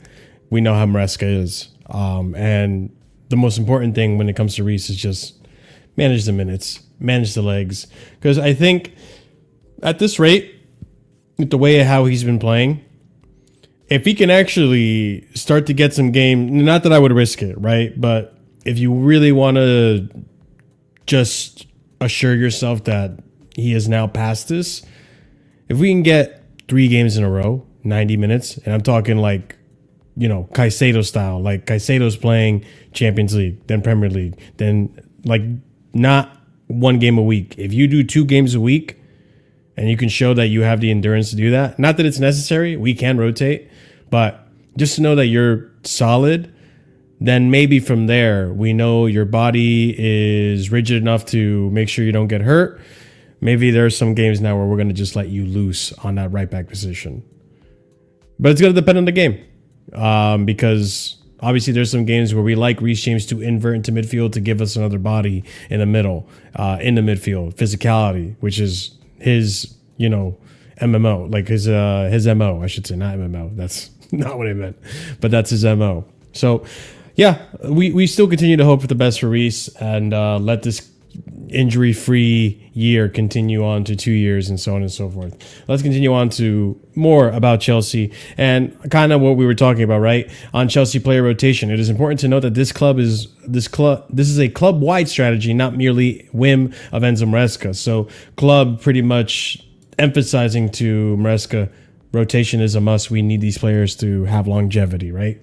So Nazar Cancelo is reporting that Chelsea's argument of squad rotation is that it will pay off in the long run. It is important to note that this is a club-wide strategy, not merely a whim of Enzo Maresca. Continuing on from there, the knee problem Enzo Fernandez has been managing in recent months is not the only injury he has suffered either. He missed the final 6 games of the 23-24 season, which was 2 seasons ago, after surgery on a groin issue that had been causing him discomfort for months. That's the hernia that he got under Poch. Who could forget, bro? Yeah, thanks, Poch. Freaking clown. I am not a clown. Now I should call him a janitor, actually, after his recent quotes. But we move. So, Cole Palmer, ladies and gents. Cole P, man. Cole P. Probably. Cole Palmer now back from injury.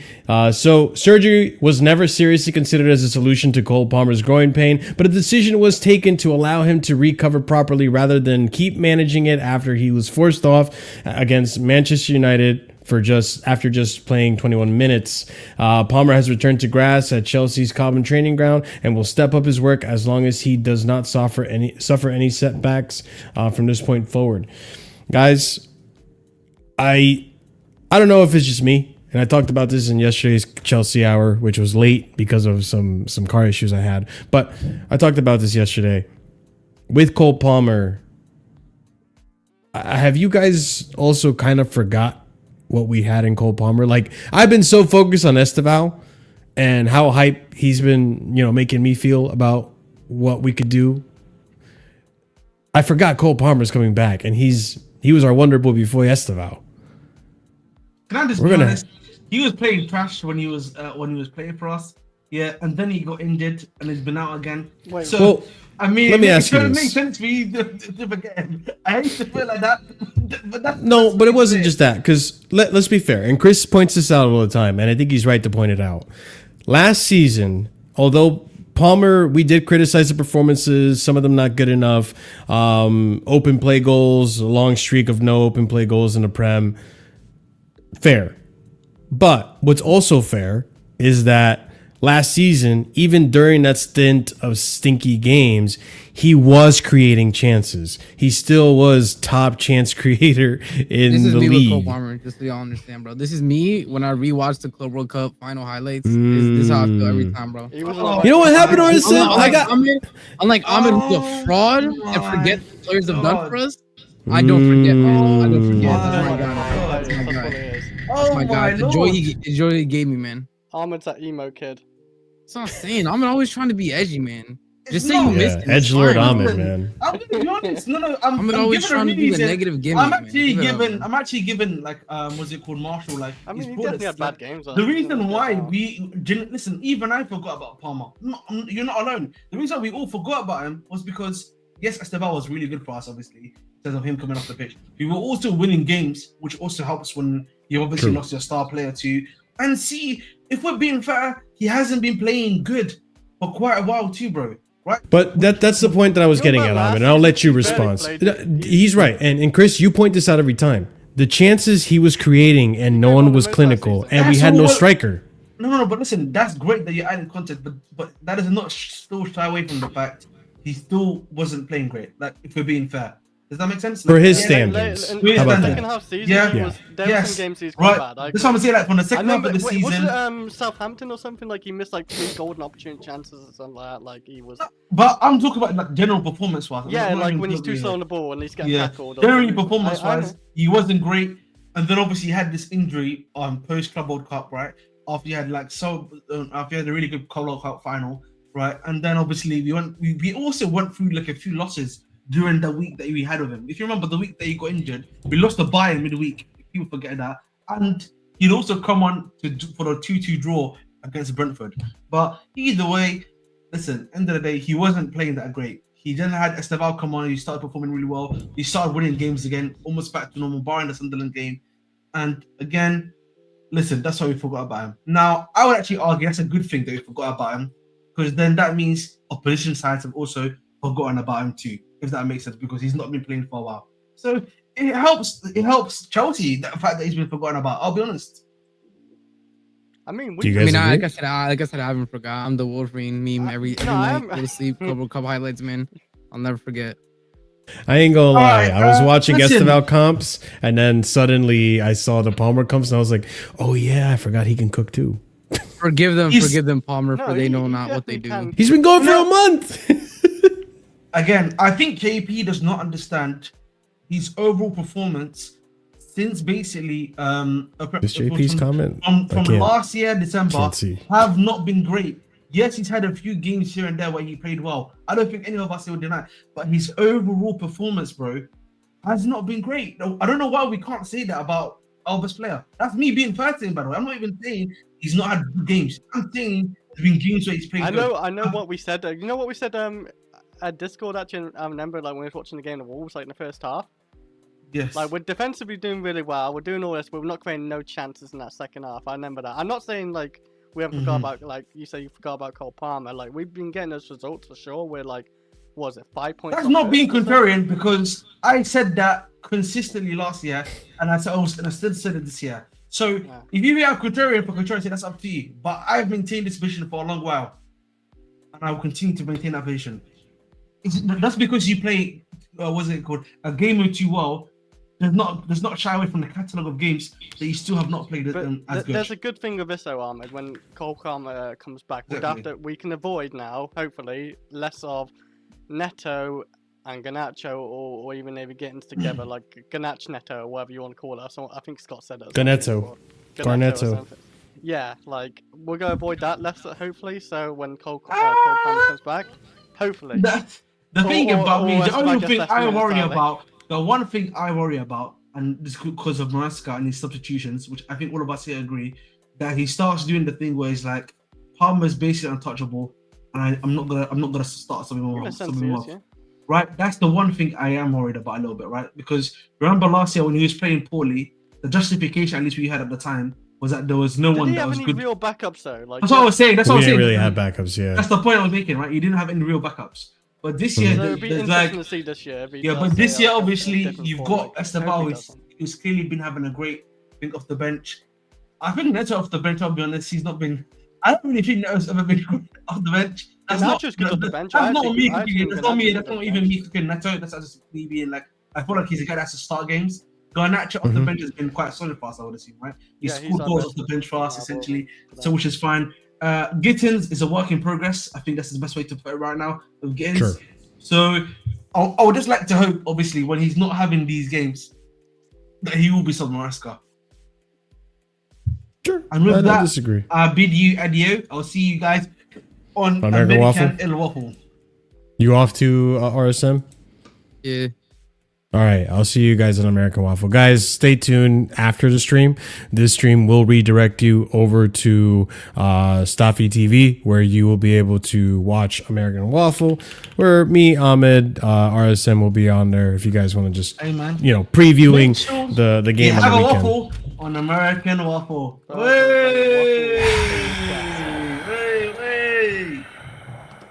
Oh, no. You know what? Fuck you, Marshall. Fuck you. Oh, please go do something.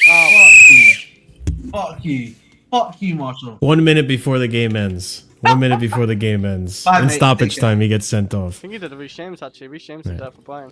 Technically, I sent him off, people. Now he left. So, but yeah, I mean, Palmer coming back, I think it's going to be a huge game changer. I mean, RSM never forgot.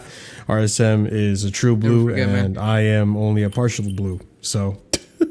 But yeah, no, like it's good to see. And listen, the fact that we were able to, and I said this yesterday in the show, go ahead and tune into the show if you haven't watched it already, ladies and gents.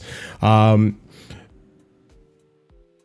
in third place, 6 points away from the top. And I think we're the second most goals scored in the league. Best chance creation. We're really completing. We're really competing with Erling Haaland, to be honest. And I think when you're competing with an attack with Erling Haaland, it's impressive that you're right we can see behind a lot that. Of goals still, though, right? Only the third most conceded in the league, but we're tied with a bunch of other teams. We conceded 10 goals so far this season. No, 11. So we're conceding on average a goal a game. Yeah, on average we're conceding a goal a game. So it's if this is where we're at right now at this point of the season, and we have players coming back from injury, while other teams have players going down with injury, we'll see what happens. This is where the season does begin, and we need our players to come back from injury. You got Asugo coming back soon. Badiashile has been seen on grass, training, ready to go. We don't know if he's going to be available for Burnley, but yeah, he's back as well. Lavia is supposed to be out until New Year, pretty much. Outside of him, Asugo's also training again. Outside of him, all our players are coming back at the right time. So let's see what happens. And Colwell, too. I forgot to mention Colwell. But let's see what happens. We're in a good place right now. Yeah. Exactly, Ha. We're in a good place to be with all the shit we've been through, but now is the time to kick on. I 100% agree. And if there's one player that can help keep us consistent, I think Cole Palmer can be that player. Because if there's one guy that was consistent last season in terms of being able to create chances, right? Being able to be the difference maker. He did get assists. He did create some goals last season. And when it came to clutch moments in the cups, Palmer was there. Don't forget, people, we're about a month away from a Carabao Cup semi. If we beat Cardiff City, which we should, we're into a final. We're going to need Cole Palmer for that final.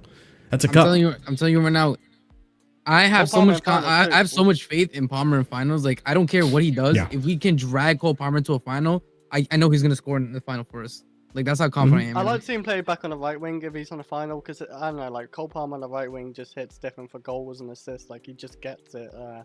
In the final and PSG is where he got 2 goals and 1 assist. I think he's literally involved in everything. So yeah, that's what I'm saying. So back into that right side for that. I think he's versatile enough to be able to do that, and I'm sure Maresca is not opposed to it. That's what we did for the final of the Conference League, right? But the biggest thing is, like, I want to see how this guy plays when he's in the same team as Liam Delap. We haven't seen him play with Garnacho and João Pedro and exactly. Like, we only got a taste. You know, what if he comes in and just starts unlocking all these players that we've kind of been critical about? So it's a big difference maker. It's a big difference maker. He gives everybody so much more space. The amount of attention he attracts, like, he's gonna be a big game changer, and I won't be surprised if when he comes back we start getting more consistent results.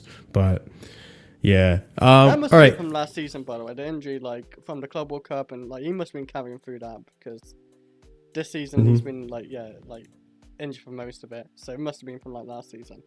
Yeah, I think there has been some carryover. So hopefully, no bench for him last season. Hopefully, we'll be able to rotate him a little bit more. Hopefully, not that we want to, but if need be, to rest any injuries. Hopefully, he can be rested, and hopefully, he can be available for most of it. So, okay, let's move on to the next segment in regards to some January rumors, people. Yep. It's almost December, and we're going to have to start talking about what could potentially happen in January with the transfer window. Now, I did tell you guys, don't get your hopes up. And I think I'm right in saying that. Don't get your hopes up, because this is Chelsea Football Club, and they have told us multiple times, like in this first tweet, that they don't plan to go big in January. However, you never know what could happen. Things actually could change. It could be last minute tweaks and changes that potentially force Chelsea to actually buy a player. You never know. You never know. But I'll entertain some rumors just for the sake of content. Let's start off with this first tweet, which is no major arrivals are expected at Chelsea in January. Focus at Chelsea's preparing major signings for transfer windows of summer 2026 and 2027, which tells me, according to Sky Cava, tells me that essentially we're treating this very similarly to our window last season, where we got Dario Isugo and Quenda, prepped them early to get them ready for the next season, right? Which, fine. If that's the case, whatever. Fabrizio mentioned in regards to Chelsea, if they'll sign a defender in January. At the moment, it is very quiet. Chelsea are happy with their squad and are not seeking any player that has not started any conversations with any new center backs for the January window. Chelsea are always monitoring the market. We know that. They are always attentive to opportunities. They also felt last summer in August that there was probably no player available on the market for Chelsea who can make an impact. And I don't think that's wrong. But we will see what happens in January in terms of potentially recalling from loans of Mamadou Sarr or potentially Anselmino. We don't know what's going to happen, but hey, never say never, because you never know with football and how it works. Chelsea are happy with the squad and have not started any conversations for new center backs in January transfer window. Chelsea will monitor the market in general, but are happy it's very quiet. Happy and it's very quiet at the moment. CFC also felt there was no probable player in the market in August who could make an impact, and I think it's fair. Let's not, panic buy, right? But Mosquera, Hincapié, some of those players Chelsea fans will argue we're good enough to come into the team and play a role similar to Levi Colwell. Exclusive. Enzo Fernandez firmly rejects Florentino Perez's transfer advances after key meeting with players' entourage, with Chelsea discussing an improved contract for the club's vice captain. This is coming from Aaron Romero. Take it with a pinch of salt, but something to look into. Isn't he like on the 8-9 years left in his contract anyway? Didn't he improve right before? Yes, he's in a long-term contract, but Caicedo's being, discussed in terms of a contract renewal, so it could be something as simple as that. So we'll see. Yildiz has been quite, I guess, prominent in terms of rumors for Chelsea. And Yildiz, as some of you may or may not know, left winger, left forward, left attacking player. Potentially someone that can come in to Chelsea. He has a lot of potential. He's had moments at Juve where he's been brilliant, and a lot of people were touting for this player to come to Chelsea over Garnacho, over Gittins, so on and so forth. Let's discuss it, and big up CP. Let's discuss it. So Chelsea have always been interested, and the Premier League's interest remains because Yildiz is a fantastic player. So it's normal to see the attention of big clubs. But Juventus, as I said, is working on a renewal and is optimistic. They want to reach a solution as soon as possible to ward off any temptation for a champion like Yildiz. Chelsea failed with an offer worth 67 million euros for Juventus forward Kenan Yildiz in July, but they are ready to return. The Blues are likely to face competition from Real Madrid and Arsenal. Majority shareholder John Elkann plans to intervene to find a resolution on a renewal with Juventus. If there is no progress, he will be sold at a minimum of 100 million euros next summer, according to Gazzetta dello Sport. Graham Bailey also reports that Kenan Yildiz is a player that Chelsea have been following for a long time. Their pursuits of the likes of Arda Güler, Nico Paz, and Morgan Rogers have garnered more attention, but Yildiz is a top number 10 type who Chelsea greatly admire. Going on, last one in regards to Kenan Yildiz. Top Premier League clubs have started contacts to explore Kenan Yildiz, as there is still no new contract agreement with Juve, with difference still in salary. And this was as of November 14th. Now, ladies and gents, for those of you who do not know, Kenan Yildiz, I believe, is at about 100K a week. I gotta look this up real quick. Kenan Yildiz Capology. We'll see here. So Yildiz, so he does fall under our salary structure. He's currently on 71K euros a week. Not bad, huh, people? So for that price, a player as talented as him, you can probably understand why Chelsea still haven't gotten rid of interest, still want to go for him, and with contract negotiations still not settled at Juve, it makes sense that clubs like Chelsea are going to try to peer him away. Put a name through it. Yeah. It makes a sense, like, they make it sound like we're interested, but like, are we really interested when we got Gittins, Garnacho, Wenda? I mean, some people, maybe Prayas, right, left wing as well. Some people, including potentially some people on this panel, think that potentially Gittins or Garnacho at least, like, re-sign. Some people think Garnacho might be a flip. Flip. We lost money when we signed him. We got a 10% clause like on Garnacho too. Like, United get 10% off. Oh, that is true. I forgot about that part of the deal. Yeah, it was a shitty deal. We have to sell for like 60. Yeah. We've been on a 7-year contract as well. Checkmate on that move right there. Yeah. I think we've got him and Gittins on 6 or 7-year contracts. That too. Don't forget, we've also got potentially Enciso coming in the summer as well. Plus. Do you think Garnacho wants to leave Chelsea? He said this is what, dream club or something maybe, because he liked Chelsea as a kid. He liked Hazard. Like, I'm taking that with a pinch of salt, to be honest. Genuinely, we're not getting a new left wing. It's just if we get another left winger, like, I'm thinking, what is this club like? Is it just lottery? Like, they just want to win the lottery of the winger? Like, so always got to be the next like Hazard or something. I know we're not doing anything in January, Coco, but it's one of those like, you know what? let's entertain a If we rumor. did some in January, the only thing that makes sense is we sign a centre back or The only thing we're doing in Yeah. January is potentially bringing Saar back on loan. that too. Yeah, From or getting rid of Jorgensen and then Mhm. bringing back Penders, I guess, maybe. No, Penders would stay. We just use Slonina as the backup keeper in that instance. Mhm. No, because mean, wasn't it the Sanchez has reports been alright with this that? season. That would No, be 'cause- that would be the dumbest thing these guys could do. Like Because they did it the with report was Cassidy. like, if we get rid of Jorgensen, then we have to replace that spot. So the rumor was that we would bring back Penders. Mm. Yeah, but that would be stupid. Like that would be. It was stupid when they did it for Cassidy, and with Cassidy, it wasn't even like that was someone who like you had high hopes for going forward in terms of getting minutes for. That would be. There would be no point doing that for Penders when he's playing every single week, to then being the backup and just playing in the cups. That would just be a waste of time. Like just killing his development for 6 months because you couldn't like have a little bit of patience. I would laugh if I never left winger. I agree. I Not mean, happening, though. listen, I'm not entirely sold by Garnacho. My opinion could change by the end of the season, and he did have a good game last game, but that was one game out of what, Oh, that last 6 game, starts yeah, already he's yeah, had, 5 that's the only starts? Great game he had. Yeah, exactly. So, like, I haven't been completely sold. I have seen Yildiz play a few games, and I like what I see. He has moments where he's absolutely brilliant. I mean, I remember the Club World Cup game against Al Ahly where he was phenomenal. Was it Al Ahly? Oh, Al Wydad. I think it was Al Wydad. It was one of those teams that participated in the Club World Cup.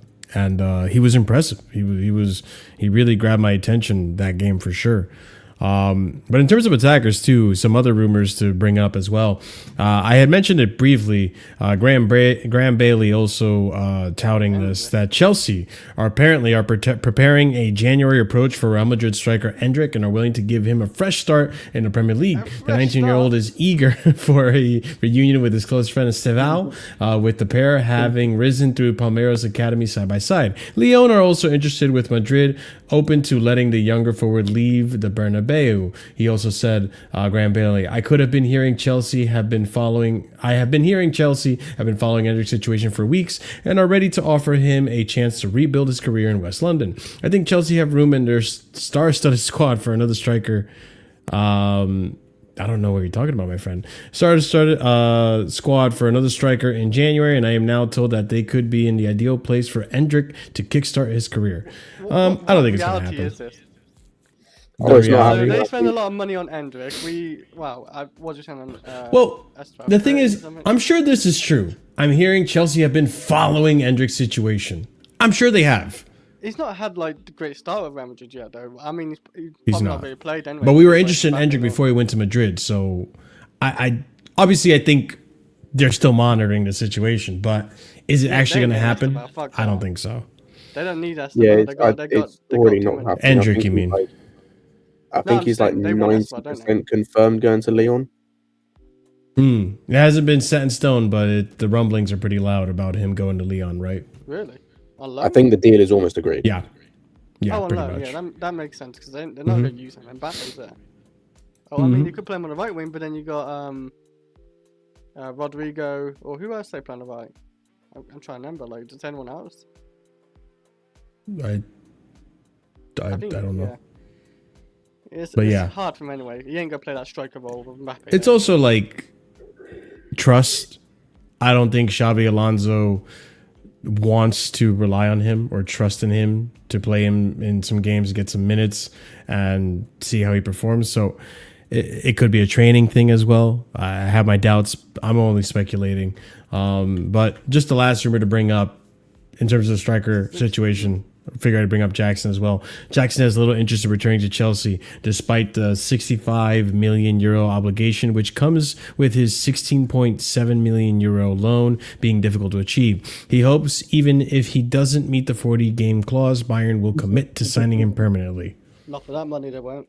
If he doesn't reach to it, it'll be lowered. I don't think this guy's not leaving. Or not staying at Bayern. I don't know how. Like he's had a few games he scored, but I don't know how well he's playing. Like He's been okay. He's been You know? okay, but Kane's on fire, bro. Kane's on Ballon d'Or levels. Exactly. Kane is Yeah, first that name was on the it. team sheet.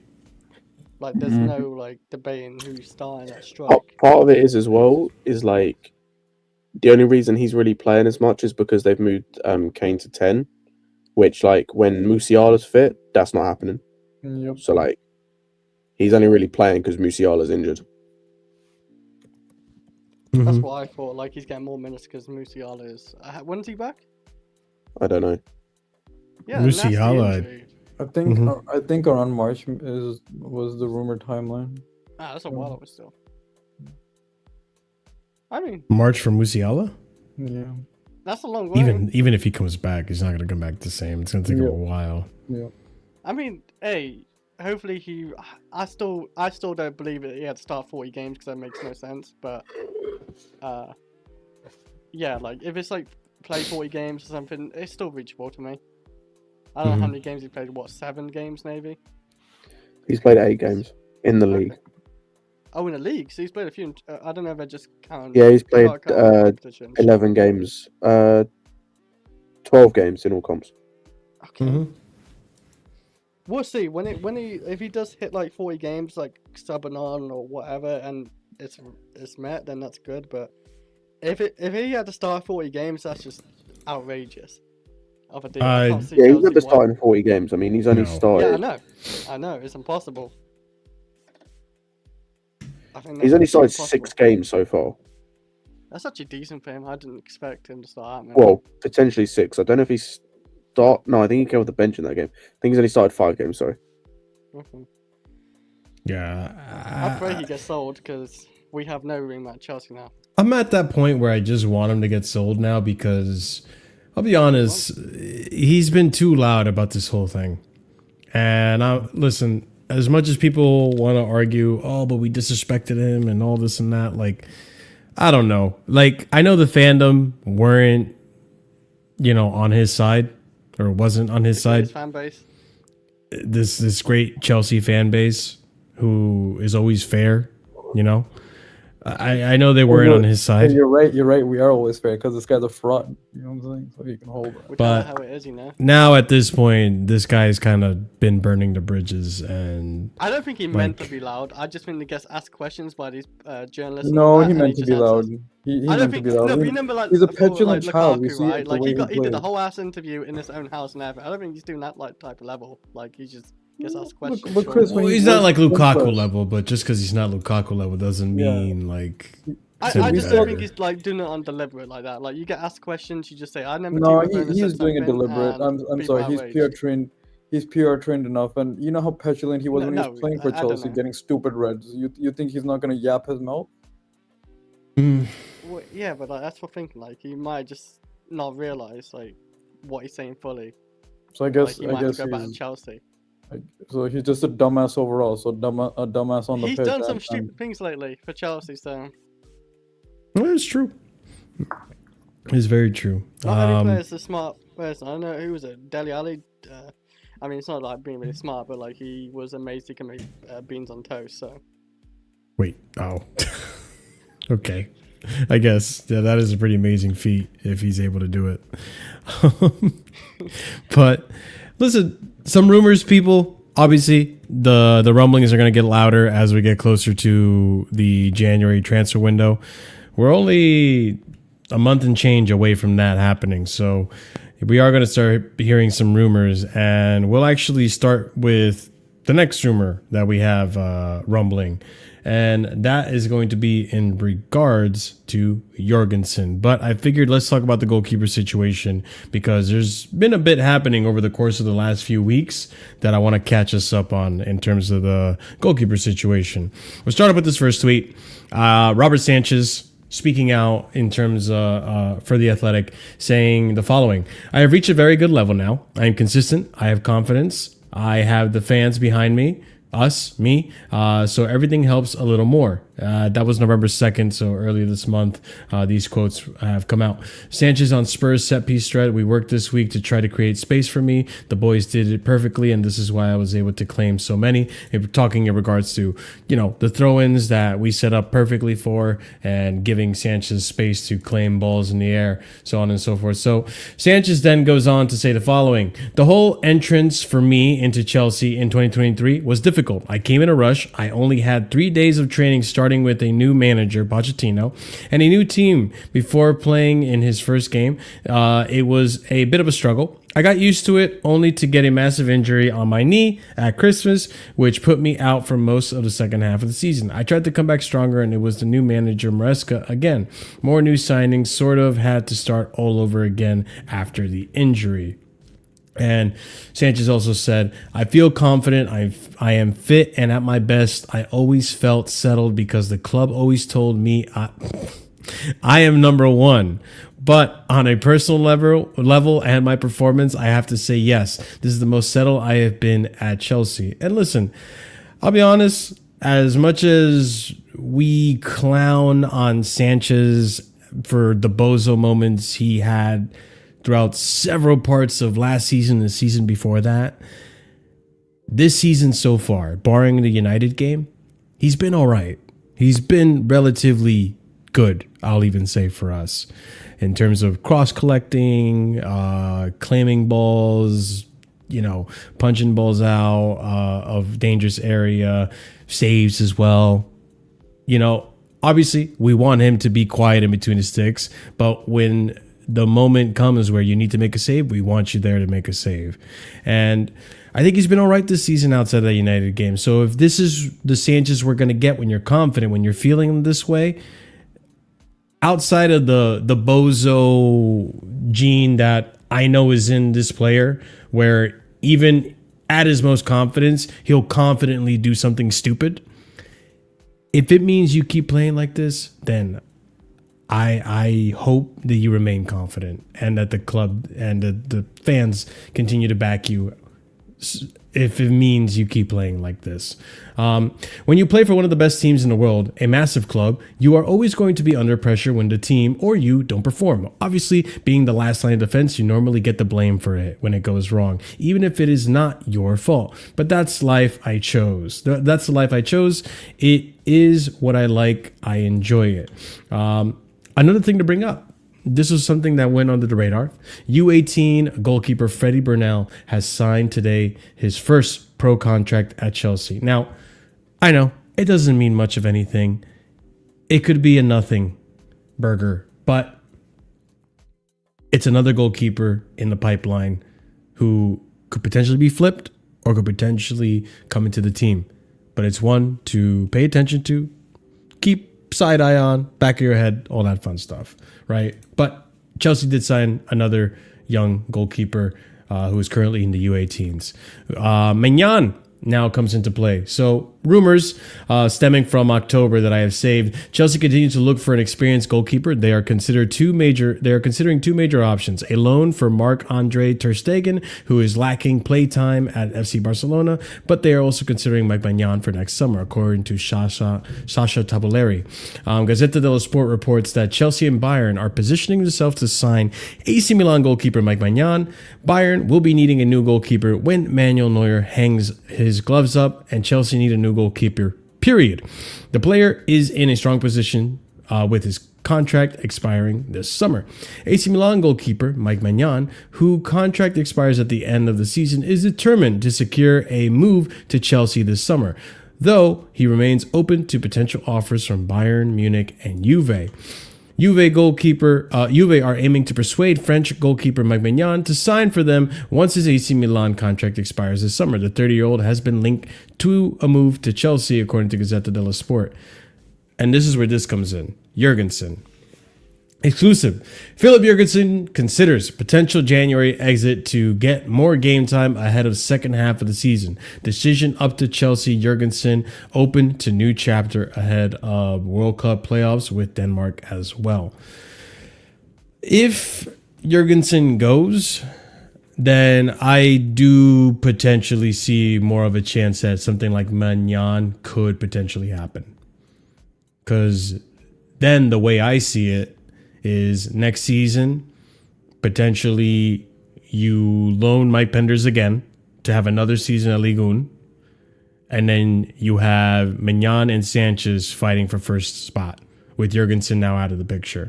And quite frankly, Jorgensen, go and be a starter for another team, right? Because as of right now, He's not good enough to be a starter at Chelsea. He's not better than Robert Sanchez, and he needs to go to another club to, get playtime, get first team minutes. He was doing okay. He seemed like he was in a good trajectory when we got him from, what club did we get him from? It was a Spanish club. One more time? Villarreal. Okay. So maybe a move away from Chelsea will suit him, do him good. But I don't rate the player. So this is one of those where unfortunately I genuinely don't really care. But it is a player that some people still think has a good chance to be a good goalkeeper. I don't see it. But guys, what do you think about all this goalkeeper stuff? Do you think a January exit for Jorgensen means that potentially there is actually a chance we go for a Magnan? Nope. Okay. You kind of saw that one coming, I'm not going to lie. Talk to me, Scott. Why? Because the Magnan ship has sailed. Has it? Because he hasn't signed a new contract yet for AC Milan. Yeah, that's cool. We were never really in for him to begin with, is like the first thing. And the second thing is, like, it depends what the plan with Penders is.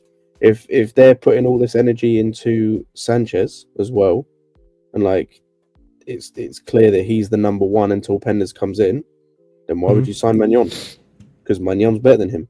So are you saying all of a sudden that Sanchez isn't good enough and we need someone else? I mean, because like it's just mad mixed messages coming from the club, because what we see and what we experience is that they think that Sanchez is good enough, at least until Penders comes in. Which, if that's the case, then we don't need another keeper in their eyes.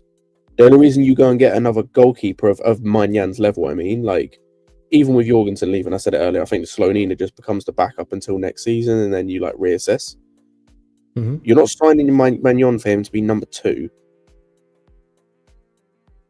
So like, I don't, unless the plan is you don't think Penders is ready for like another 2 years, which if that's the case, if that's the case, then you should have just made the Magnan move in fucking August in the summer. Like, yeah, the whole Magnan thing for me is all dead, because there's not a world in which you went through all the rigmarole and not really giving a shit about him in the summer to then deciding in January that's the right move, unless you think Penders isn't ready, which I'm going to be honest, if it's taken you 6 months at Strasbourg where he's not been incredible, but he's been pretty good, for you to say he's not ready, like, you could have seen that from the fucking 6 months he had at Club Brugge.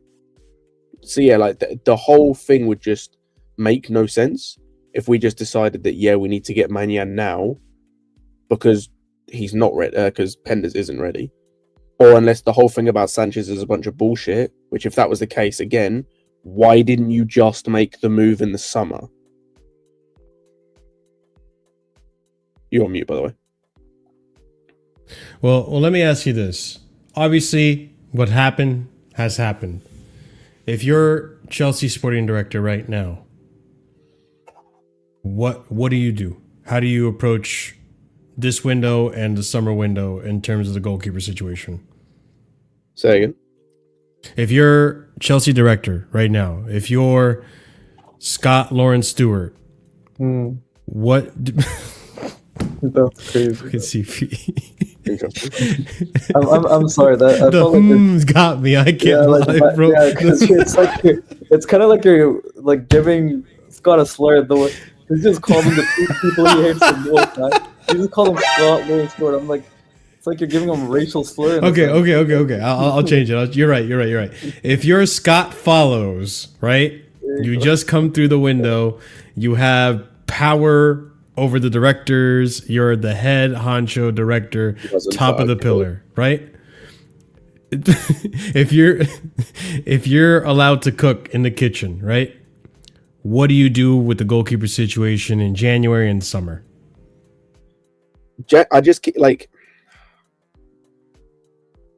I don't even. And I'm know, gonna say, and I'm also gonna say, don't worry about the budget because there's not really many options. I don't know what I do, because the decision has already been fucked in terms of you should have signed Magnan in the summer. That's the logical thing to do. But if you could because then rectify you- it from this point forward, what do you you do? know, no. But my thing is in like, even if they if they sign Manyan in January on a pre-contract, so he'd be joining in the summer. So if that's what they're gonna do, cool. If Jorgensen leaves, that's cool. You just have, like I said, Slonina as the backup. He cannot be worse than Jorgensen after what we've seen from Jorgensen. Like, you just hope that he's a little bit better, or there's scope for him to improve with playing or whatever. Mhm. So then if they're going to do that, Manyan comes in the summer. So my thing is just, again, it comes down to planning.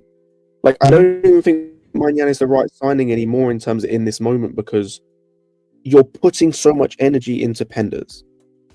So Sure. if Penders is a year away from challenging in terms of being the number one, what is the point of going out and getting us another goalkeeper for a year for then Penders to come back in and displace him, unless Penders is not ready for another 2-3 years? Which, again, if that was the case, you should have made the move earlier. This is why I said, like, the timing and everything doesn't make sense. The Manyan ship has sailed for me because Penders is seemingly the answer for the sporting directors, I mean. What about for Scott? Bro, I don't know, because I would have done the Manyan thing in the summer, last summer. I don't even know if I'd do it this January or the summer, because I don't know what I don't know where Penders is currently at. I don't think he's ready to start for Chelsea. I'll say that much based on what I've seen at Strasbourg, in terms of if we want to get to where we want to get to. But I'm also of the mind of, like, if he's ready in a year, what's the fucking point of getting Manyan in for a year? Like, just stick with Sanchez for a year. Like, but again, it kind of depends. Again, it all depends on Penders, because that's what that's what the sporting directors have banked our entire goalkeeping position on, is Penders. So if Penders is able to step up and be that, like, Premier League challenging goalkeeper in a year, cool. If he's not, then we're up shit creek without a paddle. But we don't know if he's not, and we're not going to know if he's not until he's not. If that makes sense. Like, Fair enough. So fair enough. So I think there's a big question mark over Penders. Yeah. I have no idea what I do, because I don't know what the future holds in that position because of Penders. The only thing I know I would do is get rid of Jorgensen. But, like, then we don't really, like, the backup goalkeeper, you don't really need to focus on too much. Like, maybe you go and get someone for like a 10 mil or something. But Penders could easily step into that position next year. If you think, like, for example, he's too good for Strasbourg, but he's not quite good enough to start, then you could maybe have him as, like, the backup next year and give him some Champions League games. You give him the cup games, obviously, a couple of league games. But yeah, like, I don't even know what I'd do, because the whole planning around that position, as with most of the squad, has been dog shit. So, what about you, CP Edwards? You come in charge of Chelsea from this point, January, until summer, and then by some hoax, you get axed from Chelsea. You fail to get a back of sock kit sponsor or whatever, but you at least get 2 windows to do what you want in the goalkeeper situation. What do you do? So definitely selling Yogi Bear, selling him, and what, and then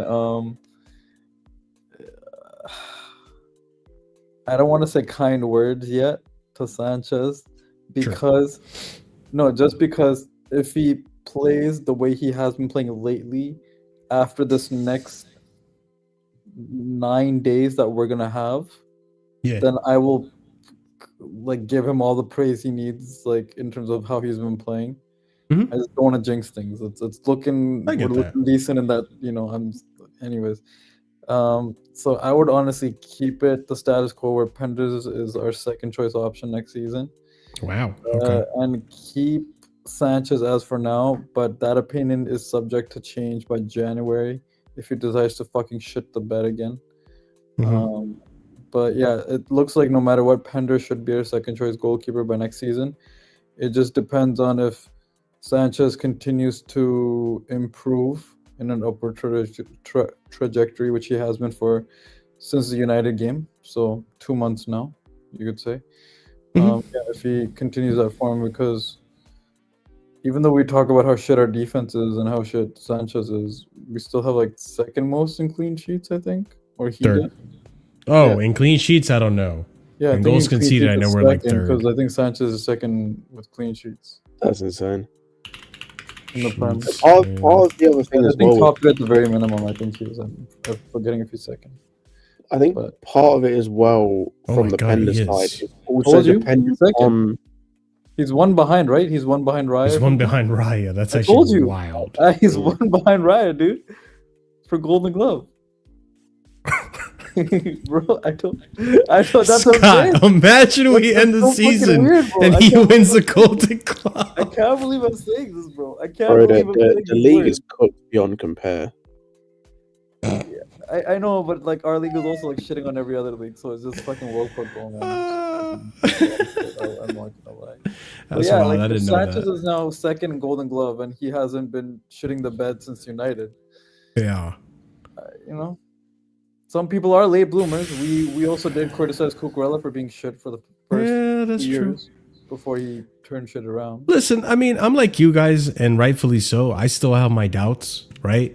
Yeah, he's been like the thing that always frustrates me about him, right? And I know we were talking about Jorgensen, but what frustrates me about Sanchez is the passing ability is really frustrating.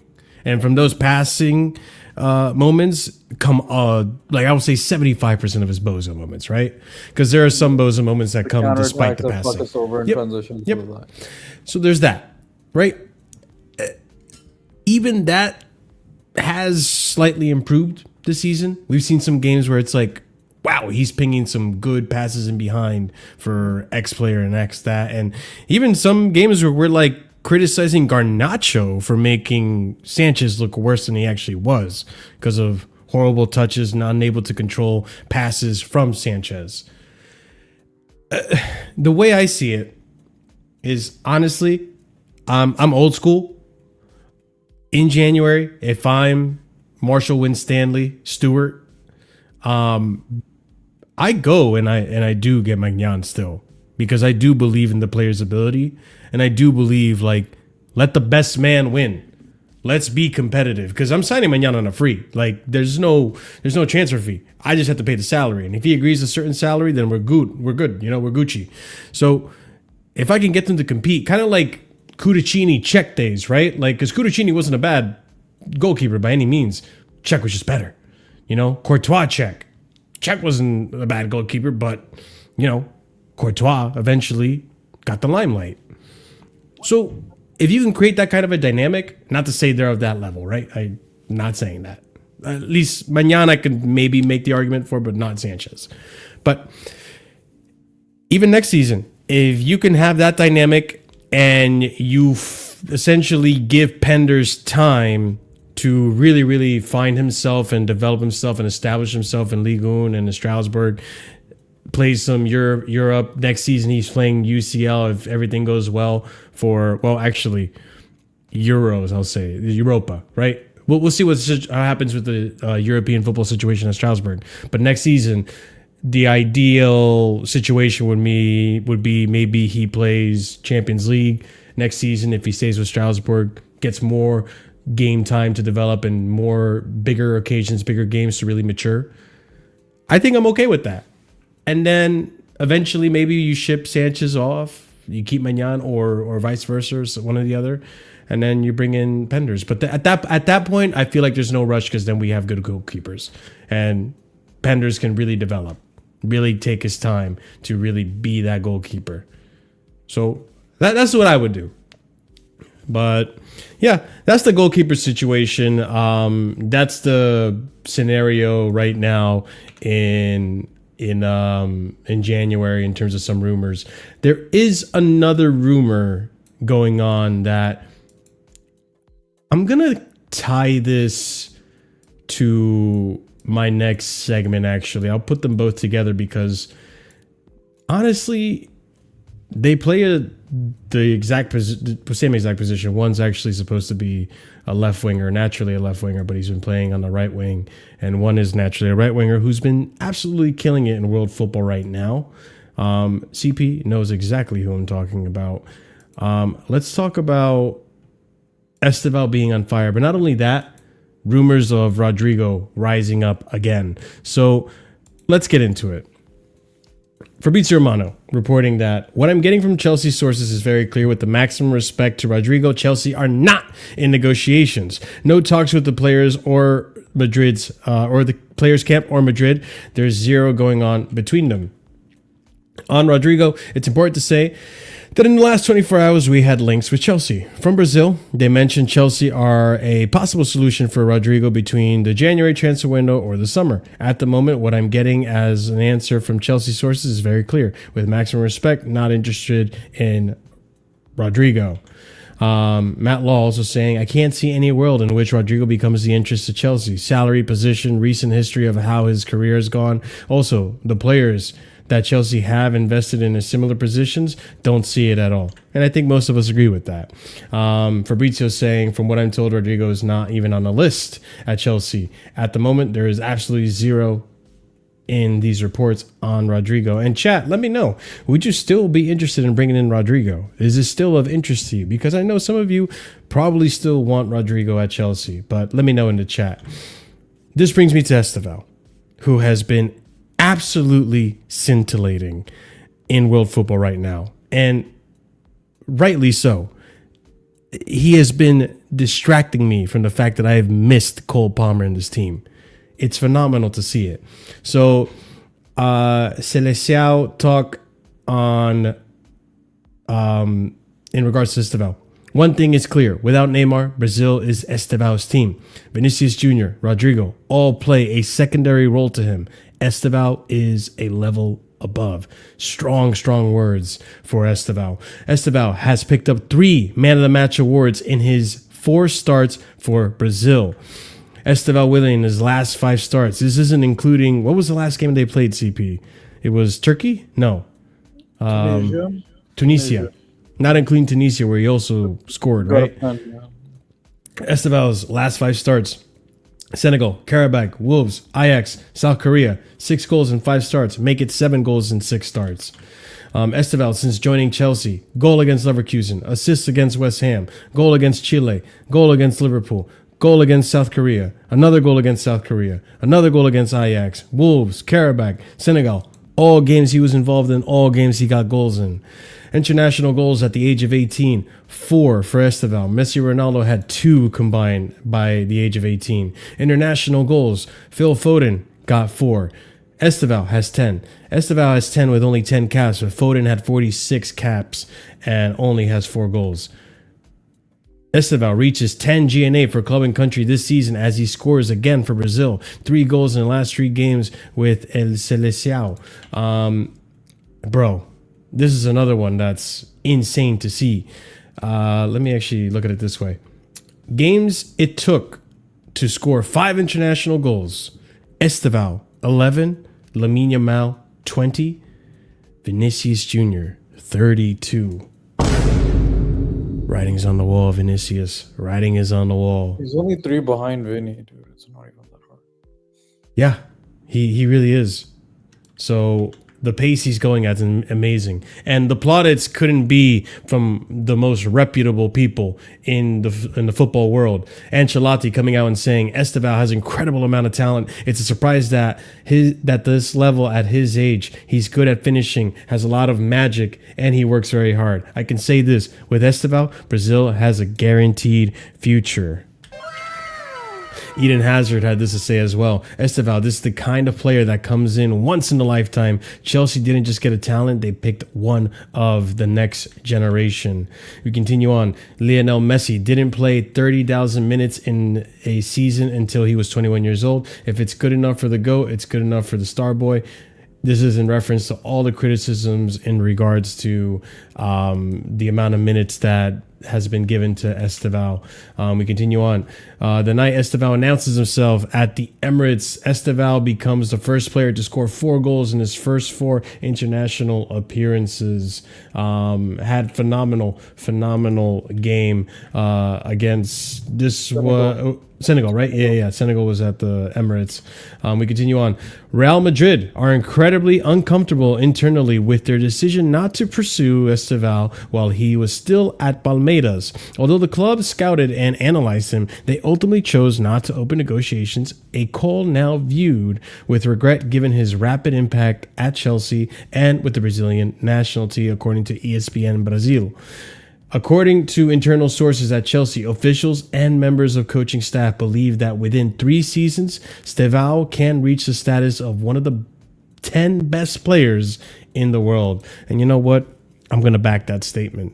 I do believe this player can be the next best thing. God-given, obviously, and, given he doesn't get any injuries, right? So, listen, it's been incredible to watch this kid. CP, you know everything I'm going to say in regards to Estevao. I think you probably watch some of the games during international break for Brazil. Talk to us about this player, man. He was probably, I think, his best performance for Brazil would probably be that Senegal game for me in terms of defensive work rate creating and just look at this. Look at this, like people.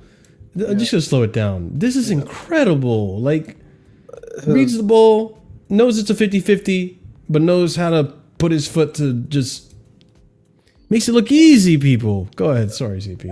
And he even had there was a free kick in the Senegal game which he crossed, which should have been, I think, Cunha. Sorry.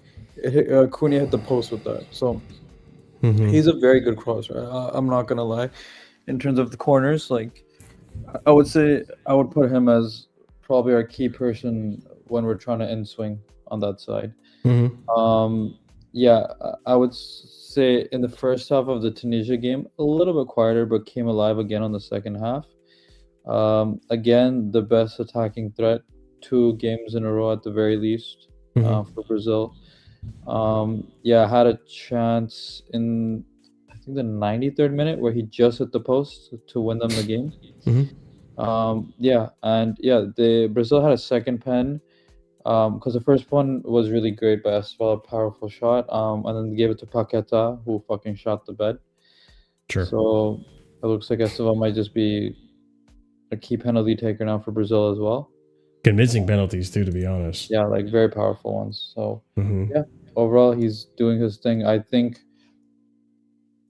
honestly, overall, he's in the most ideal environment I've seen for a player in a long time. What I mean is, he's got Carlo Ancelotti, who literally helped Vinny flourish because under Zidane, he was being sought as to be loaned out, similar to Endrick, right? And same with Rodrigo. And he's the one who helped them develop to at least the season that Vinny had, one of the seasons in terms of Ballon d'Or contention, right? And how we see Rodrigo. So in terms of international football, Brazil looked better defensively and midfield-wise and attacking-wise. So I think Ancelotti gives him the freedom to make mistakes while still learning things. And then I think on the club side, because the Prem is not as open as international football, I think Maresca is handling him perfectly. Like I said, I would start him for Burnley because that's a low block thing, and then I would also do that for Arsenal, but not start him against Barcelona for the high line. I think that's fair. Because I don't want this kid to be run into the ground like Ansu Fati was, because he was the other wonder kid that Barcelona had that was breaking out in 2019. And then he played so much under Xavi that fucking ran him to the ground. And they were lucky enough to have, they have a great academy. They just got Yamal, but he's slowly starting to pick up little niggles now too, at the age he is, which is 18. Like, he broke the when he was 16. He's already 18 getting niggles because they also fucking are running him to the ground. And we already know about Saka. Saka started at a young age, got ran through the ground by Arteta. So I don't like obviously he needs to start at way more in the second half of this season overall, but I think Maresca's managing him well, putting him in times to give him confidence, because every time he's been subbed on, sorry, it's been a time where he can really impact the game in terms of if it's a close game or it's a comfortable setting where even if we're 1-0 up, he can still make a key impact. So it just helps him build confidence overall. So Maresca's, I think, always subbing him on in places where it keeps him building his confidence. Let me ask you something also so that I can go use the bathroom real quick, but I'll let you talk on this while I listen on my phone. In terms of Brazil, right, there's been a lot of talk about, personally, me, and you haven't been here in recent streams, so me, Prime, Scott, Ahmed, so on and so forth, we've kind of been talking about how I personally think this World Cup is going to be like how Euros was for Lamine Yamal, Euros 2022 was for Lamine Yamal. Yeah. I think that's going to be for Estevao this World Cup. I said that totally wrong, but you get what I'm saying. No, I remember this. I was there for that stream. I remember you talking about this. But the other question I want to ask you also while you answer this is, do you think there's a chance that Estevao is going to have that kind of an impact in the World Cup? And also, how do you see, because I mentioned Rodrigo, right? And I also mentioned Vinicius. How do you see their attitudes in regards to the rise of Estevao? Because there are rumors out there that apparently after the Tunisia game, once he scored his penalty, Vinicius and Rodrigo weren't even looking for Estevao anymore. So he kind of had a quieter game. But yeah, what do you think about the whole situation between the players, the dynamic, and what could potentially happen in the World Cup? I'll be right back. I think everything... I still don't think he's gonna be a starting player for Brazil, to be honest, the next World Cup. That being if Neymar is healthy, because Neymar, it was yesterday, had a game for Santos, did another solo run, and after the Tunisia game, people in Brazil were saying we still do need Neymar in the 10 kind of situation, and then him scoring that solo goal the next day, kind of solidified that thought process. So if Neymar's in the 10, you're going to have Rafinha. So Rafinha could play on the left. He has, that's where he plays for Barcelona. But the thing is, he might, I think, start him on the right, and then Vinny as still there in the left wing, because coaches are going to have a bit of favorites, even though Ancelotti is a great manager. He's the one who did help Vinny and Rodrigo develop. So I think Estevao might be still the next, like the first attacking substitution up for Ancelotti this World Cup. The only thing I can see it really looking bad is if either Rafinha doesn't look great coming back from his injury, or Vinny continues to fall off, because while his performances have been slightly better than last season, he's having that kind of impact in terms of Salah, in terms of still getting away with some GNA. So if that goes into a downward spiral as well, then I think he does have a chance. But it more so depends on, just Neymar first. If Rafinha is healthy, would be Rafinha is fit and healthy and playing well would be second, and then Vinny's performances would be third. So, yeah. I think I made it back in time. I heard what you were saying. Yeah, shout out. No, I that's what I'm saying, because I think Neymar might be in the 10, right? Because after the Tunisia game, like, people were saying that we still need Neymar. But he's still in doubt to make the World Cup, right? Well, he played a game yesterday. Neymar. He made a solo run. He had a solo goal that people are like, oh, dude, this reminds me of the old Neymar. He freaking went through the entire team, and helping drag Santos out of relegation spot again. So if he's in the 10, then it depends on how healthy Rafinha is. because then Rafinha might be right wing or left wing, and also Vinny's still technically like Ancelotti's child in terms of he's the one who true. got him into that level. So Vinny, Ancelotti was the manager when Vinny had his Ballon d'Or season, right? Yeah. Okay, yeah. Because Zidane wasn't a big fan of him and also didn't use him properly, and then Vinny got his first 20 and 20 season with Ancelotti, and then his second season and third season was his Ballon d'Or season. I'm not gonna lie to you, CP. From what I've seen of Vinny, and it's been small glimpses, so take it with a pinch of salt. Yeah. He's reminding me this season a lot of Vinicius' 2021 season. Kind of. I Like the get what you're saying, Benzema like, don't pass him the ball season, you know? I think he's closer to resembling Salah. What I mean is he's not playing well, but he's still getting GA. So compared to 2021, Okay. Compared to 2021 where he didn't get GA either, this one at least he gets some GA. True. Right? So Yeah. it's not amazing GA, but he's still getting pretty decent GA, I'm not gonna lie. So yeah. Yeah. I mean, it's one to keep an eye on. It's going to be a very interesting dynamic, and I could be wrong. I don't think I am, but Estevao does get the nod to start more games than Vinny, for example, in the World Cup.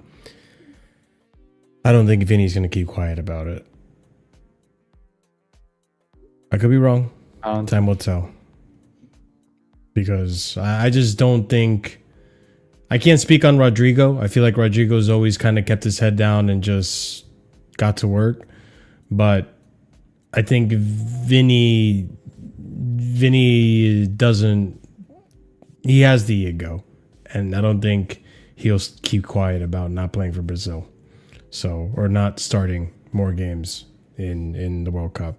We'll see. We'll see.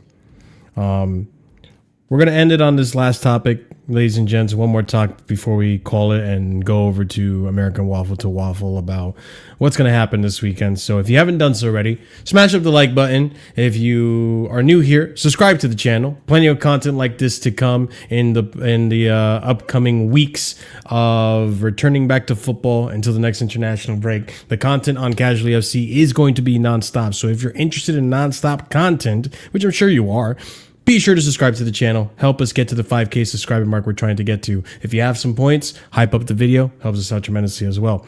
Last topic before we close it out, ladies and gents.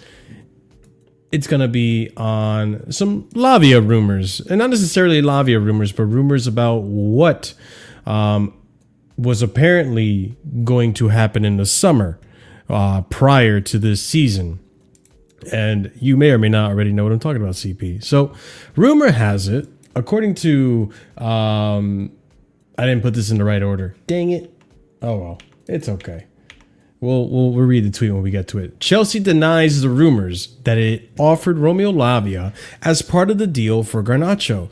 Chelsea trusts Lavia, and the goal is to improve his physical condition. The club is convinced that Lavia can become an exceptional player, and I agree, he can become an exceptional player. Whether he will, that is yet to be seen, considering the dire injury record he's had at Chelsea so far. Manchester United turned down Chelsea's offer of including Romeo Lavia or Christopher Nkunku as part of the deal that saw Alejandro Garnacho head to Stamford Bridge this summer, sources have told ESPN, according to Mark Ogden, one of the ESPN panelists there. So that's what started the rumor and was pretty quickly shut down by the PR over at Chelsea, which we've already known multiple times. They come out and try to shut things down before they become they start to really rumble up and become louder rumors.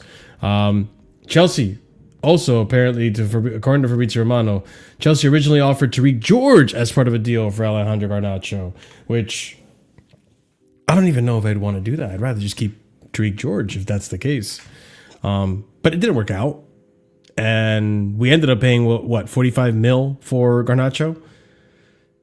I think 40, that's 40 no, it's 40 and then 10%. Okay. 10% buy-on clause or sell-on clause, right? Sell on, yeah.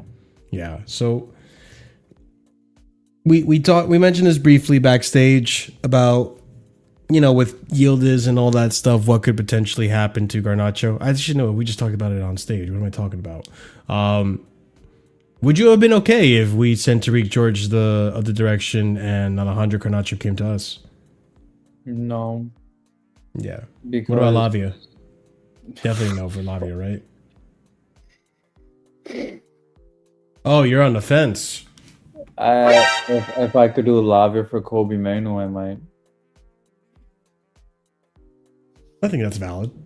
I wouldn't do it for Garnacho. I would do like for like. Because the whole point is that this fucking guy was supposed to be helping Caicedo get some fucking rest. But this man decides to get injured every 5 seconds of his life. So. Yeah. You're on the Lavia must go boat, right? Yep.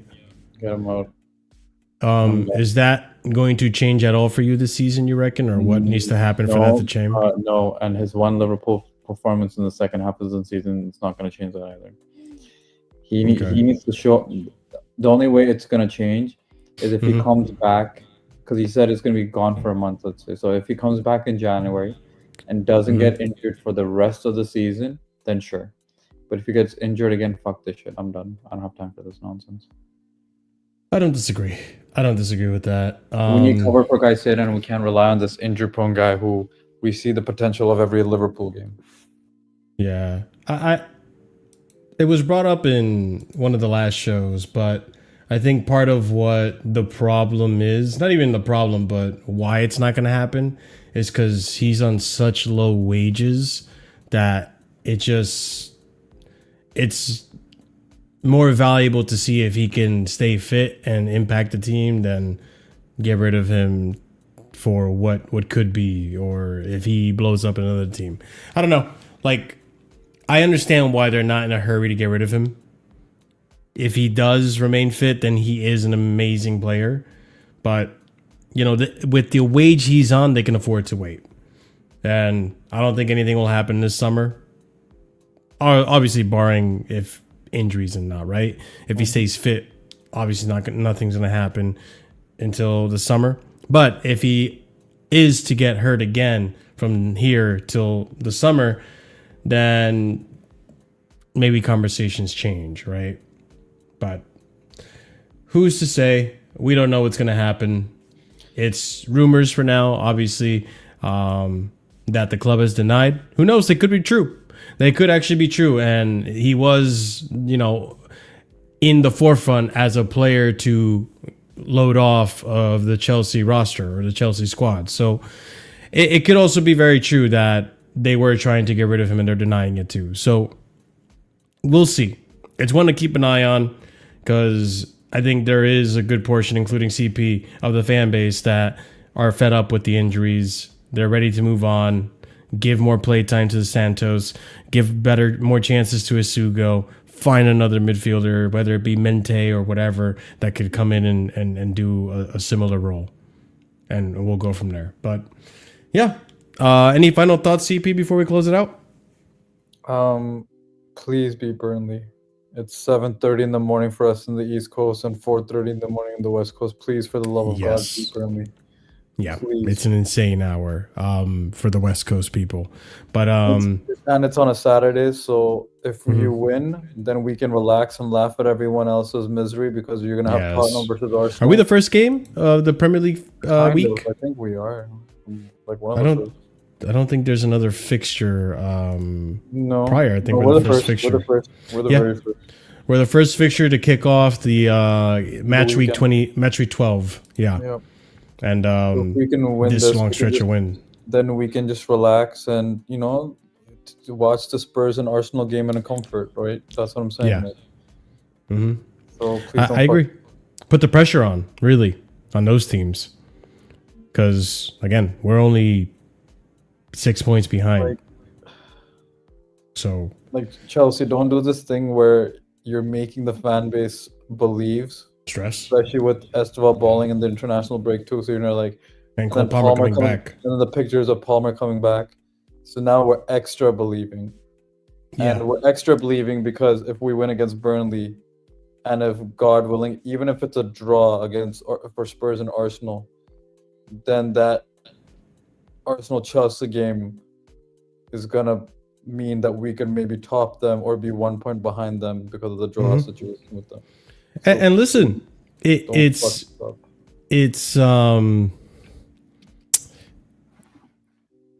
what the hell was I gonna say? Wow. I bottled it, guys. I had a howler. Let me make this clear for Chelsea, okay? Chelsea, Christmas is coming. Once again, people will spend money. I'm here to spend money. Win games, I will spend more money. So please, win games. I was gonna say it's a good time for a lot of these players to come back from injury, and with other players from other teams and other teams just in general getting more injuries, we're actually getting players back. By the end of December, I think all of our players will be back, barring a question mark over Lavia and Colwell. So even Isugo's already training. Isugo's been back in training. So it's, again, one of those occasions where keep a close eye on the other teams, focus on just getting 3 points, building momentum, getting these players to be more consistent. We have our best player coming back to the team. We have a lot of our players now back to fitness after just being out with injury, and we're still 6 points off the top. We're in third place. We got some good stats going for us going forward. I'm just saying, we could get something going. But we will discuss that as the games progress and as we react to the matches. Guys, thank you so much for joining today's stream. Hopefully you enjoyed the somewhat new format. We'll try to figure out a way to make this work better and take advantage of the horizontal and the vertical layouts for some of you watching on mobile. But big up to every single one of you. We'll be back again on Saturday to react to the match. I think we'll be reacting to the match earlier than usual. So it'll probably be a match reaction at 9 UK time or 8 UK time, depending on the other fixtures. Probably 9 UK time. And we'll go from there, ladies and gents. But big up to every single one of you for tuning in. Absolutely wonderful for you guys as well to be tuning in. I get excited. International break is just about over. We're going to be back to full throttle. Make sure to like and subscribe, and also the memberships, because as Birdie Nom Nom says, instead of Marshall keeping the toilet seat warm, let's get Marshall enough money to get those heated toilet seats so he can just press a button and it'll be warm. So, guys, remember to, be Birdie knows who he is, and he's a clown, but I love him. He's my good friend. So big up, shout out Birdie, and the warm toilet seat. That is the most PG comment he's written so far. He's written worse. So yeah, man, that's why I don't read his comments. I love him, but I don't read the comments for a reason. But yeah, big up to every single one of you. Smash up the like Curry Pirates said, subscribe to the video, like Curry Pirates said, subscribe to the channel, I should say, and more content to come. Be sure to check out memberships. There's 4 different tiers starting at 99p, people, and if you're a proper casual, come be a part of the casual, first of all. Casual party, casual fam, come be a part of it. It's cheapest tier, less than $1, right? If you are a proper casual and a higher team member, you get a shout out at the end of every show, and those people are going to be Varna, JBs, Gabriel Mejia, Ish, Hater Wakas, Staff 5050, SDFC Benny, Johnny Bravo, Pels, EPL Turf, JC, Dark, Lanray Sadiq, A. Suleiman, EE, and Adrian. Guys, thank you so much for the support you've shown the channel. It goes a long way to helping keep the lights on and helping motivate me to keep improving on the channel and giving you guys as much content and good quality content as possible. So we're going to raid out, ladies and gents, to American Waffle or Staffy TV. So be sure to copy and paste the raid message. Let the people know where you're coming from, where the love is coming from, right over here. We'll see you again on Saturday to react. Well, I'll see you again, on American Waffle very shortly. But we'll see you again here on Casually Chelsea show or on the Casually FC channel Saturday after the game to react to Burnley. Hopefully it's a victory. Hopefully we're talking about some beneficial results as well. So big up to every single one of you. Have a wonderful night. Back to Premier League football. Up to Chelsea. We'll see you again soon. Peace.